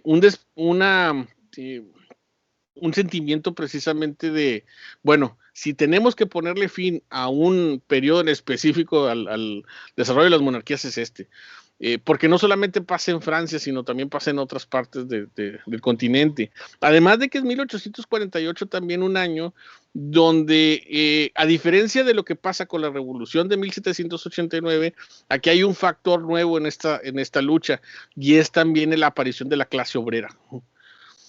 Sí, habíamos estado hablando que la revolución de 1789, promovida por la burguesía y seguida por los campesinos, era muy importante, pero en esta revolución, y sobre todo después de ya varias décadas de revolución industrial, la clase obrera ya también se empezaba a asomar. Entonces, en Francia, en Inglaterra, en Alemania, la clase obrera también se empieza a hacer presente. Otra no coincidencia es que es el año de 1848 cuando se escribe el Manifiesto Comunista. Entonces no sé si estamos entendido. Este es un momento donde la clase burguesa se posiciona ya más en el poder, pero también empieza ya a aparecer ahí a la sombra, y nada despreciable, la clase obrera. Una clase obrera que precisamente, a diferencia de las clases campesinas, sus motivos, sus intereses y sus formas de rebelión van a ser distintos. Y por consecuencia, entonces, estamos hablando que los cambios son también otros, ¿no? Y entonces lo vemos, ¿no? Para hablar de lo que pasa en los estallidos revolucionarios de 1848 en toda Europa, imagínense. Y el hecho de que pasen precisamente en esta Europa que estamos viendo, también nos da, no sé si me explico, una respuesta. Esto va a suceder sobre todo en aquellos países que estaban promoviendo estos cambios, o donde el cambio ya se estaba haciendo. Y si se fijan, volvemos a lo que hemos estado hablando. Los países que están ausentes de esos cambios son los que ya hemos dicho. No está Rusia, no está España, no está Inglaterra, pero por razones particulares en este caso. A mí el caso, por ejemplo, que más me llama la atención es el italiano, que ya lo veremos, donde ya para este momento se empieza a ver una diferencia en una Italia dividida entre el norte industrial, el centro con el control de los estados pontificios y el sur agrícola, ¿sí? Y es precisamente entonces que los principales cambios, por ejemplo, en el caso italiano, pues se van a dar sobre todo al norte. Y en el caso de los países germanos o el Imperio Austriaco, pues no sé si ven ahí en Berlín, en Frankfurt, en Viena, en Budapest. También son movimientos que se van a presentar. Les digo, ¿cuál es la característica de todos ellos? Porque me falta estudiar, obviamente, todos en particular. Es que precisamente son nuevas generaciones, son jóvenes que están participando en ellas, son obreros los que están ahí, y lo que están promoviendo sobre todo es el fin de los vestigios del antiguo régimen que todavía quedaban en muchos de ellos. En el caso de Francia, la restauración monárquica. En el caso de Prusia y el Imperio Austriaco, no es tanto que estén promoviendo el final de estas monarquías, pero sí el establecimiento de lo que ya hemos estado hablando, ¿no? parlamentos, constituciones que hasta ese momento no contaban, no tenían y que precisamente estaban buscando. Dice Hobsbawm, la Revolución de 1848, esto lo sacó Hobsbawm porque es la interpretación de él y me parece bastante oportuna. Dice, sin embargo, 1848 no fue meramente un breve episodio histórico sin consecuencias, porque si bien es verdad que los cambios que logró no fueron los deseados por los revolucionarios, ni tampoco podían definirse fácilmente en términos de regímenes, leyes e instituciones políticas, se hicieron no obstante en profundidad, al menos en la Europa occidental. 1848 señaló el final de la política tradicional, de la creencia en los patriarcales derechos y deberes de los poderosos social y económicamente, de las monarquías que pensaban que sus pueblos, salvo los revoltosos de la clase media, aceptaban.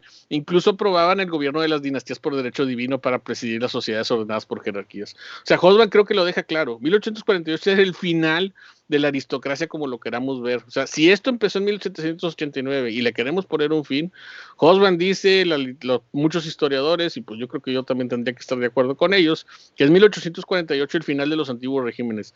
Repito, desaparecieron las monarquías, desaparecieron los emperadores, las aspiraciones aristócratas no, pero sí en la forma en que los conocemos.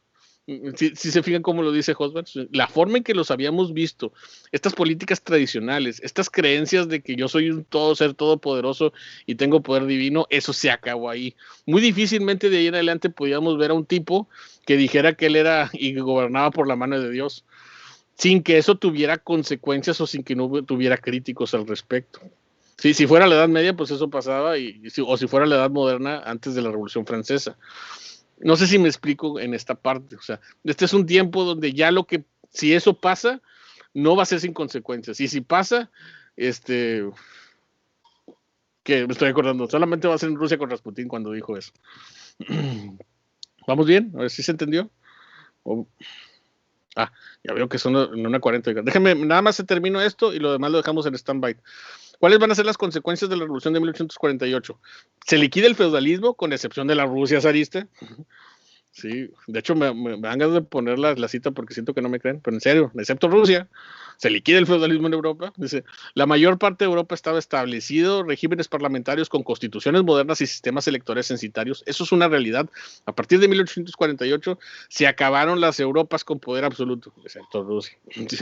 Los que resultaron derrotados en 1848 fueron las fuerzas sociales que trataron de llevar las transformaciones más allá de lo que era conveniente para las clases burgueras. Eran los obreros, los artesanos, los trabajadores de las clases populares. Es cierto, aquí es donde precisamente 1848 se convierte en un año agridulce. Triunfan la burguesía, triunfan las constituciones, los sistemas electorales, las reformas. ¿Qué tan lejos estábamos, por ejemplo, en México de la reforma y de la división de Iglesia-Estado? Por poner un ejemplo. O sea, triunfan ese tipo de sistemas y poderes políticos. Lo que no va a poder, digamos, posicionarse es la clase obrera. Esos van a quedar igual, las clases trabajadoras. La creación de sindicatos va a tardar todavía mucho tiempo, pero pese a todo, 1848 fue el año donde también se dieron a notar, ¿sí? Y si no van a ser relevantes en esta, sí en las revoluciones que vienen, porque definitivamente la clase obrera no nada más llegó para el trabajo industrial, también llegó para posicionarse en los cambios políticos que vienen después. Y les digo, si 1848 no trajo la mirada de los obreros, por lo menos sí trajo el manifiesto comunista y lo que precisamente viene después. ¿Cómo ver? ¿Cierto o no?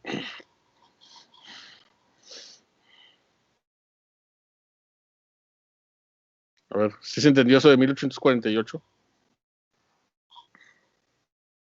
Sí, ¿puedo agregar algo, profesor? Este es un Agrégalo. que yo he estudiado un poquito.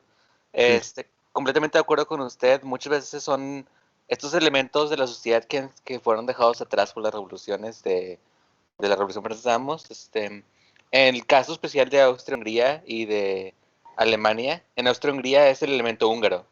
Ya estoy diciendo Austria-Hungría. Es que con esta revolución es cuando se funda Austria-Hungría. Es cuando se funda Austria-Hungría, sí, claro. Sí, porque son los elementos húngaros del ejército los que dicen, no puede ser que somos el 80% del ejército y dejamos que los oficiales austríacos nos hablen alemán cuando ni siquiera podemos hablar húngaro. Y es donde se rebelan. Por medio de intervención de Rusia no es un caso peor, pero sí se termina aceptando la monarquía dual, 2 parlamentos, no uno, 2 parlamentos, uno para Austria, otro para Hungría. Y en el caso de Alemania, de igual manera, son las clases obreras las que demandan la creación de un parlamento. Y algo que me gustaría agregar ahí es que Bismarck, en su juventud, creo que tenía 20 años, participó en esta revolución en Rusia, pero del lado de los conservadores. Él era un señor feudal y movió a sus campesinos y les puso armas y se los llevó a Berlín a tratar de luchar contra los revolucionarios. No se podía saber nada. No, sí, pues lo vamos a ver después, porque Bismarck, que obviamente tenemos que hablar de Bismarck, es un personaje que se va a distinguir por tratar de regresar a las viejas glorias al imperio alemán. Sí, de hecho, muchas veces se le recrimina a los nacionalsocialistas que eran estos locos que trataban de regresar a la Edad Media, pero se nos olvida que el Segundo Reich, o sea, el de Guillermo I y el de Bismarck, no estaban tan alejados tampoco de esa idea. Sí, o sea, aceptémoslo, ¿no? En fin. Bueno, sí, gracias por ampliarlo. Yo, la verdad, es un periodo que todavía sigo estudiando. A mí me parece muy interesante, todo lo que mencionas es muy interesante. Yo lo que les digo que a mí también me parece interesante y que lo he ya empezado a encontrar en otros libros, es que también es una revolución generacional. O sea, es una revolución donde va a intervenir, insisto, jóvenes, estudiantes, porque recuerden que las universidades ya estaban más presentes, la literatura en ellos también, de clase media, algunos que eran hijos de obreros que lograron salir adelante, o de burgueses, o de comerciantes y menores que también empezaban a hacerlo. Y entonces ahí vemos que también el progreso precisamente de estas cámaras, de las que se menciona, son parte del triunfo de esa clase media. O sea, creo que ya lo había mencionado en algún momento. Mucho de lo que estamos viendo aquí es el triunfo de la clase media. Solamente que aquí es otra clase media.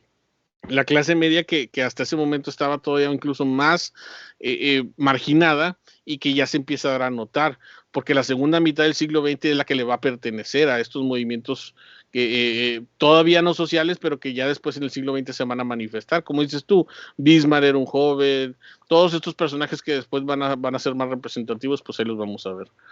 Y bueno, y ahí le dejamos, porque la revolución de 1848, digo, yo quisiera continuar, me falta todavía por hablar, pero la revolución de 1848 es un buen momento para ponerle aquí fin, porque eso no quiere decir, como vuelvo a decir, que el hecho de que se liquidara el feudalismo termina con las aspiraciones monárquicas o imperiales, y por eso lo que vamos a ver en la próxima clase es el regreso de Bonaparte, pero del otro, o sea, de Napoleón III. ¿Cómo ven? Napoleón de descuento. No, ¿qué? ¿Napoleón qué? Napoleón de descuento, como le dicen algunos. Napoleón de descuento. ¿Te no te cae bien porque era enemigo del ejército prusiano, se me hace? No, profe. Es que da risa a veces, pobre Napoleón III. Pero yo siento que con Napoleón se hicieron cambios muy importantes a nivel, sobre todo, ¿cómo se llama? A nivel administrativo. Pero bueno, ya lo hablamos en la próxima clase. Bueno, como ya me pasé, pues ya. Ahí lo dejamos la próxima. Mande. Una duda, con eso de que vamos a ver Napoleón III en la siguiente clase, ¿también vamos a ver la unificación, las guerras de unificación italiana? No, todavía no. No la próxima clase. Yo creo que hasta no sé si regresando, pero ya vamos encaminados para allá, que Sí, todavía falta. Sí, pero sí lo vamos a ver. Sí. Claro que sí. De hecho, fíjense bien en el programa, o sea, en las lecturas. La era del capital, imperialismo europeo, es la clase que sigue, y unificación alemana-italiana. ¿Ves? Ahí está. O sea, sí. Entonces yo creo que para el próximo jueves, a lo mejor ya estamos hablando de las unificaciones. ¿Les interesa ese tema o qué? Creo que a Derek sí, profe. Sí, creo que sí, ¿verdad? Creo que sí. Ya quiero ver la unificación alemana. Que yo no sabía que había memes. Hay buenos memes de la unificación alemana. También me gustaron. No, profe, yo ando hablando de la italiana. Ay, aquí dice, ¿no? Alemana e italiana. Bueno, sí, es que no, también la italiana, con el poderoso Garibaldi. Sí, es que me cae muy bien el Garibaldi, por eso quería ver si íbamos a esa parte. Claro, sí, y los vamos a ver, oigan, sí. No, los alemanes no. Aquí ¿quién es el germanófilo? Es Carlos, ¿verdad? Sí. Ese término me lo ¿De qué habla? Yo no soy germanófilo. Mi maestro de historia contemporánea le decía así a los que querían nada más hablar de Alemania. Entonces, cuando estábamos en clase, pues había raza, es que yo quiero hablar del Imperio Alemán, yo quiero hablar de Bismarck, yo quiero hablar de los nacionalsocialistas, y el profe, ustedes, bola de germanófilos, les decía. Es que Alemania sí está bien chida. Sí. Pero yo ya estoy haciendo mi reserva de memes para cuando lleguemos al siglo XX. No, yo no digo que no. Entonces, obvio, yo también era de los que quería hablar de Alemania. Entonces, por eso les digo que el profe nos decía, no sean germanófilos. ¿Qué es eso, profe? Pues sí, o sea, que adoran y hablan Alemania de todo lo que hace. Sí, es que es muy interesante. Y por eso, si se fijan, con esto ya estamos terminando esta fase. La otra fase, para mí, la otra fase de la historia de Europa es Alemania y lo que le rodea. O sea, y no por ser germanófilo, sino porque es la verdad. O sea, lo que los alemanes van a hacer después de la unificación va a marcar la historia del mundo. Del mundo, sí, digo, no exagero, del mundo. Sí, unificación alemana, Primera Guerra Mundial, Segunda Guerra Mundial, ascenso del fascismo. En todos esos temas están los alemanes ahí metidos. Es lindo porque vamos a ver cómo la historia se repite, por así decirlo, siendo Alemania las 2 veces que ellos empiezan las guerras mundiales y la pierden, siendo Italia las 2 veces que están del lado de Alemania y les traicionan, siendo Estados Unidos las 2 veces que llegan el último año nada más a ganar y a quedarse con lo que queda.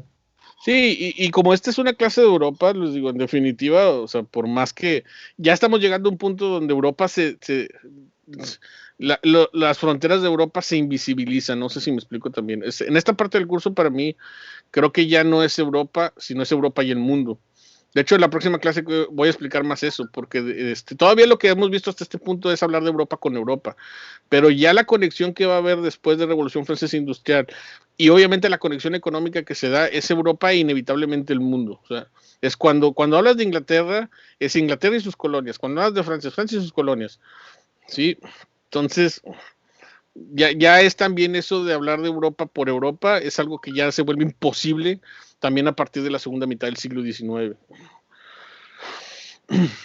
Pero en fin, Alemania inició la primera, ¿quieres pelear? Ándale, es que esos son los cuestionamientos, ¿no? Alemania no inició la Primera Guerra Mundial desde muchos puntos de vista, ¿sí? Más bien le hicieron creer que le inició, en eso estoy de acuerdo con Derek. De hecho, profe, me recuerda mucho un libro que leí de Charles Holmes, es un historiador británico, escribió un libro sobre las causas de la Primera Guerra Mundial en 1919. Es cuando lo publicó. 1919. Sí, es cuando publicó el libro de las causas de la Primera Guerra. Y sí, es como hablar de las consecuencias de la pandemia en el 2021. Sí, no se ha acabado. Era un historiador británico y no, hombre. No, fíjense, es que de las cosas que existen hoy en día están en ese libro, profe. Desde 1919. Imagino que está completamente no influenciado por el hecho de que sea británico y de que sea justamente del momento ahí sin dar espacio a nada. No, claramente no está influenciado. Es que eso es algo que yo también estoy de acuerdo y por eso he tratado yo a lo largo, por ejemplo, ahorita lo hice con Napoleón y debemos de hacerlo con todos en general. Hay leyendas negras que se forman mucho en la historia contemporánea, bueno, en general la historia, pero la historia contemporánea, que terminan precisamente convirtiéndose en verdades que mucha gente cree. Sí, esto de Napoleón, simple y sencillamente también lo de Alemania vista como un país que solamente quería la guerra y ellos son culpables de todas las que están. Eso es otro, creo que también mito que se ha fomentado bastante. No estoy curándolos y justificando sus acciones en muchos casos, pero definitivamente también durante el periodo entre guerras, mucho de la culpa del nacimiento del nacionalsocialismo fue la presión ideológica y cultural que se ejerció sobre el pueblo alemán para ser los culpables de la Primera Guerra. Niéguenlo, ¿sí? O sea, creo que más que los alemanes queriendo promover la Segunda Guerra Mundial, fueron las malas decisiones que se tomaron en el Tratado de Versalles, que ya hablaremos de ello, que precisamente llevaron a que se formara el nacionalsocialismo y que un grupo de alemanes, no todos, un grupo, ¿sí?, pudiera precisamente al final desembocarlo en la Segunda Guerra Mundial. Porque ese también es el otro problema, creer que todos en Alemania eran nazis, sí, en los años 30. Sí. Si así ves un niño alemán nazi y lo pateas porque dices, no, y no. Ya que lo menciona, profe, justamente también en esta clase, dio un punto que me parece importante recalcar, que es que a partir de las ocupaciones de Napoleón en las zonas germánicas, va a empezar a surgir un odio de este pueblo contra Francia, que va a dar que se den alianzas inesperadas, porque anteriormente los enemigos comunes eran Francia e Inglaterra, Y Sí. ahora el enemigo natural de Francia va a ser Prusia o Alemania. Sí, sí, claro. Sí, y ahorita también lo mencionaba Carlos, de hecho, esa situación en particular con la caída del imperio germánico. Bueno, sí, vamos, ahí vamos. Creo que sí, vamos bien en esto. Y por más rápido que le quiero dar, pues vamos lentos. Bueno, oigan, yo sé que hay muchos que se tienen que ir a hacer de comer. Qué raro que ahorita no me han puesto. Profe, ya me tengo que ir a hacer de comer. Creo que les gustó la plática que es sobre minutos que tenemos, pero pues ya vámonos, oigan. Dice aquí María Alicia, justo hace 2 días se cumplieron 87 años que Hitler anunció que no iban a cumplir el Tratado de Versalles. Fíjense que hay una clase que me acuerdo mucho que tuve con un grupo de historia, obviamente. Ese día que estábamos en la clase llegó uno de mis alumnos con un periódico. La clase fue hace como unos 5 años. Y llegó un alumno, profe, mire.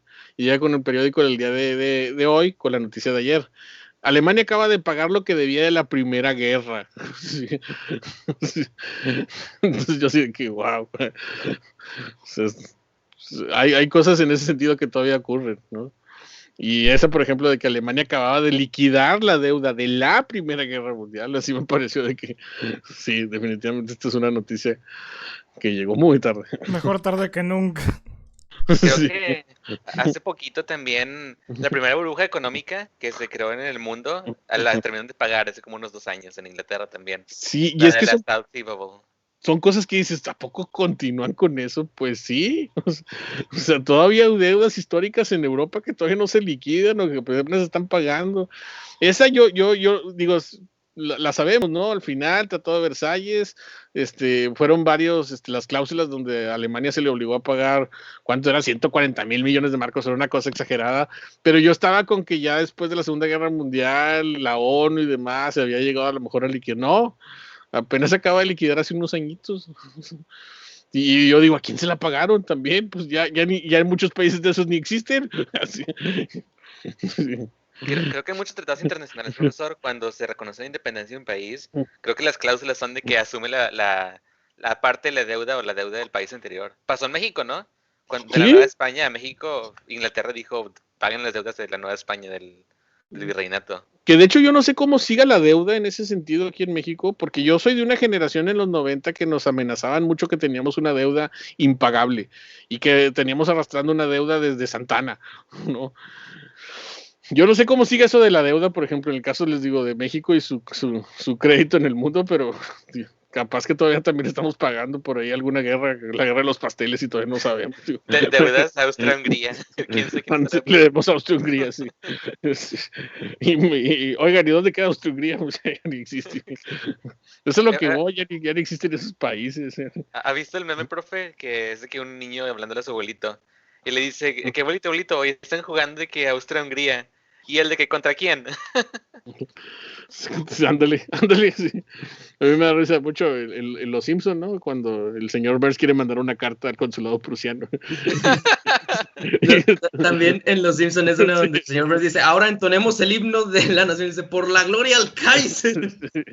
Pero llega acá bien seguro, llega el correo. Quiero mandar esta carta al consulado prusiano. Y el pobre tipo del correo empieza a buscar, no encuentro ni correo ni Prusia, o sea, no me acuerdo que dice que no encontraba en el diccionario. Sí. No, sí, está genial. Y el señor Burns es genial en esos anacronismos, ¿no? De que para él todavía sigue existiendo, ¿no? Como hay un capítulo donde llegan a Cuba, ¿no? Si todavía estará Batista en el poder. Y era un momento donde todavía vivía Fidel. Pero en fin. Sí, ya vamos, yo creo que ya estamos llegando a los temas que les gustan, imperialismo, guerras mundiales, ya vamos llegando. Así que algo que me prepárense. llama la atención, profe, del comentario que hizo Alicia, no sé si Alicia aquí, Sí. Hitler fue el que anunció que ya no iban a cumplir el tratado, Sí. pero ese tratado se estaba rompiendo desde casi el mismo día que se firmó. Exacto, es a lo que voy. O sea, Hitler fue el que dijo, yo ya no voy a cumplir con las cláusulas del Tratado de Versalles. Y entonces yo por eso supuse, les digo, que después entonces de la Segunda Guerra Mundial y después también de todo lo que ocurrió, no iban a presionar a Alemania para que pagara el tratado, porque en gran parte, esa es una de las cosas que precisamente provocó la guerra, la insistencia de los países que ganaron la Primera Guerra en que Alemania actuara, Y pues actuó de manera bélica. Pero no, les digo, pues todavía se sigue apagando. A ver si por ahí les busco la nota. Pero a mí todavía me acuerdo de ese día. Les digo, estaba en mi salón y llega uno de mis alumnos con el periódico en mano. Mire, profe, Alemania acaba de liquidar su deuda de la Primera Guerra. Y yo, demonios. Hubiera sido peor, pudo haber llegado con un periódico anunciando que Alemania acaba de invadir Polonia. Sí, no, o como también ese día que yo dije, no me acuerdo, tampoco hace mucho. Miren, si hay una cosa que no va a pasar en Asia, es que Corea del Norte y Corea del Sur se reconcilien. Al siguiente día que dije eso sale la nota de la famosa reconciliación, ¿sí se acuerdan? Que hubo entre Kim Jong, ¿cómo se llama?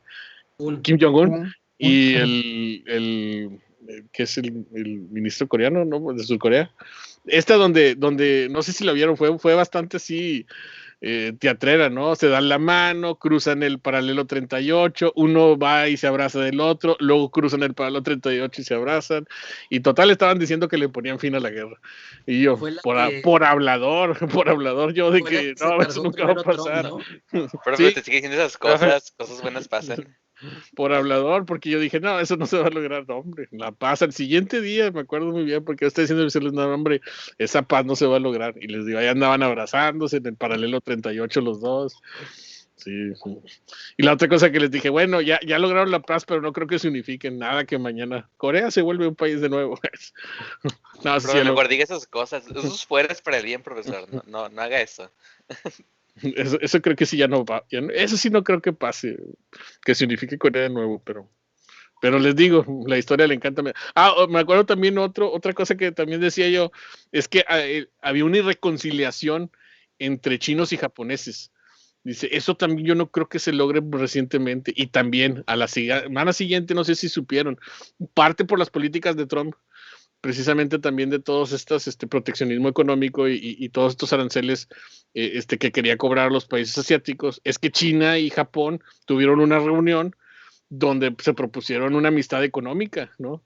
Y entonces veía la nota y veía las banderas de China y Japón juntas y yo, ¿qué está pasando? No sé.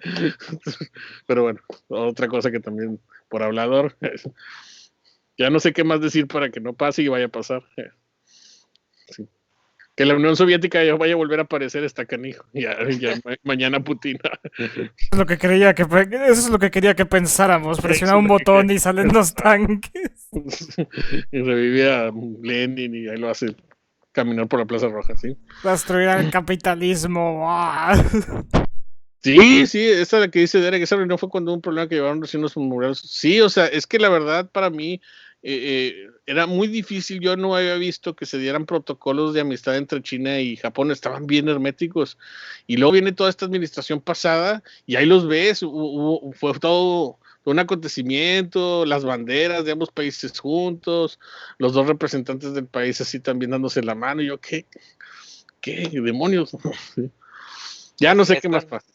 Es cuando me hace pensar, profesor, que a veces entiendo los puntos de la gente que es monarquista hoy en día, porque las repúblicas y los regímenes democráticos pueden cambiar de posición muy drásticamente cada 4 o 6 años, y eso puede causar problemas a largo plazo en relaciones internacionales, como esta situación de Japón. Japón muy probablemente dijo, sí, Trump no es para siempre, pero sí les dio miedo el hecho de que existe ese gran componente de la población que puede cambiar de opinión del día de mañana. Sí, y ahí es donde te das cuenta que también Asia es un territorio que solamente falta que le des un pretexto para que se unan. Eso es una cosa que también dejó la administración de Trump en evidencia. O sea, ellos han estado abiertos desde muchos años y décadas al comercio internacional y al FMI y a muchas políticas internacionales. Pero nada más falta que les des un pretexto para que se unan y lo hacen. Y lo que muchas veces en Occidente interpretamos como uniones difíciles o imposibles, por ejemplo la de un servidor, te demuestran que no. Sí.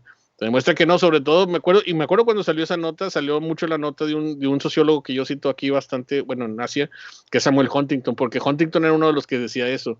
Es que los países de Asia es difícil que se unan y demás, y ahí es donde todos empezaron a sacar a este tipo, mira, si se puede, sobre todo si les propones un enemigo en común, que en este caso es económico, pero recuerden que así empiezan las guerras, con criterios económicos. Digo, no los quiero asustar, pero... Siento que va a pasar algo como en el juego de Frontlines, Full of War, de que se acaban aliando China y Rusia y fundan la Alianza Estrella Roja. Eso es el miedo más, si te fijas, ese es el miedo más contemporáneo del llamado mundo libre, ¿sí? Del llamado mundo occidental, que China y Rusia se unan. Y se juega y se especula en novelas, en videojuegos y análisis políticos. Y la verdad es que nada más falta que les demos un pretexto para que lo hagan, ¿no? O sea, que les demos un pretexto, no nosotros, digo, los países que pueden entrar en conflicto con ello. Por eso creo que era tan importante sacar a Trump del poder, porque si era un tipo que les podía dar un pretexto en cualquier momento. Bueno, pero no estemos tan preocupados. Después de todo, nunca ha habido ni una sola guerra que empiece por motivos económicos que se terminan trasladando a otro ámbito y terminan llevando una cadena de acontecimientos que sumerja al mundo en otra guerra mundial. Por suerte eso nunca ha ocurrido. No, claro que no. Profe. Mande. Pero que no vienen también les anda buscando pelea ahorita. Sí, y eso sí, es asesino, ¿no? eso también es lo asesino. otro que a veces no entendemos. Perdón, Emerson, dilo. No, sí, eso de que le dijo asesino a Putin y él le acaba de contestar que le deseo mucha salud, algo así, ¿no? Algo medio polémico. Eso es una cosa que también no sabemos en Estados Unidos. Todos pensamos que porque Trump era la figura de lo malo, el otro era la figura de lo bueno, pero volviendo otra vez a citar a mi profesor Reséndiz, que era mi maestro de historia contemporánea, con Estados Unidos solamente hay dos opciones, un presidente que es malo o uno que es menos malo, pero al final los dos tienen intereses muy, muy imperialistas. Entonces pensar que Biden no está ausente también de los conflictos internacionales porque no es Trump, es creo que también ser muy ingenuo. Sí, muy ingenuo. Había visto en un video hace unos días un tipo decía de que si yo quisiera elegir el menor de dos males no estaría haciendo esto, simplemente iría a votar. Ándale. Sí. Yo me acuerdo más como siempre de los Simpsons, cuando hay que se lanzan los dos presidentes a votar y los dos son extraterrestres. Dice, ¿por quién van a votar? El sistema es bipartidista, tiene que ser por uno de los dos. Y luego ya votan por uno y está construyendo un láser apuntando a otro planeta. Y luego le dice Homero Marsh, yo voté por codos, a mí qué me dices, o sea, yo voté por el otro, ¿no? Que es el problema del sistema bipartidista norteamericano, o sea, por quien votes es un tiro al aire, ¿no? Y ya está pasando aquí en México también. Sí, también aquí ya está pasando que estamos en una indefinición sobre la clase política, pero ok. Bueno, ya se hambre. Ya se hambre, ya vámonos. Ya fue mucho hablar. Apenas le iba a decir, sí, profe, la Primera Guerra Mundial es mi tema favorito, pero no he desayunado. Pero no puedo seguir hablando de ella si tengo hambre. No, sí vamos a hablar mucho de ella y si los voy a impresionar si les gusta mucho la Primera Guerra. Tengo una presentación como con 50 imágenes de armas de la Primera Guerra. ¿Hablaremos de la crisis de julio, profe? Sí, pues vamos a hacer lo posible. Bueno, va a ser que me vuelva a motivar a leer mis libros y no quiero volverme a motivar a leer eso. Sí, por eso yo no, sí les dije, ¿no? A cómo van las cosas, supuestamente sí va a ser no me acuerdo cuál de los dos semestres que están aquí, uno sí va a llevar exclusivamente historia del siglo XX. ¿Empezaremos con la Primera Guerra? Sí. Pues ahí avise cuando empiezan para irnos de colados. Sí. Y con ese grupo que les va a decir, nos vamos a dar con todo en el siglo XX. Si no. Excelente. Si nos vamos a ir como en buffet, ¿no? De Josefinos. Agarren todo, sí. Perdón por la analogía tan regia, ¿no? Muy apropiada. O no les tocó ir a Josefinos, a lo mejor estoy hablando y ya ni lo conocen. No, sí, profe, sí. No, cuando vas a Josefinos, ¿a poco no? De la fila agarras todo lo que puedes, así. Atáscate, ¿no? ¿Cómo olvidar los sándwiches hechos a base de pizza y pollo frito? Sí, no, es horrible, es una comida que te mata, pero bueno. Ya me dio hambre. Ya vámonos. Bueno, sí. Nos vemos. Bye, nos vemos, profe, hasta luego. Que le vaya bien, profe. Adiós. Igual.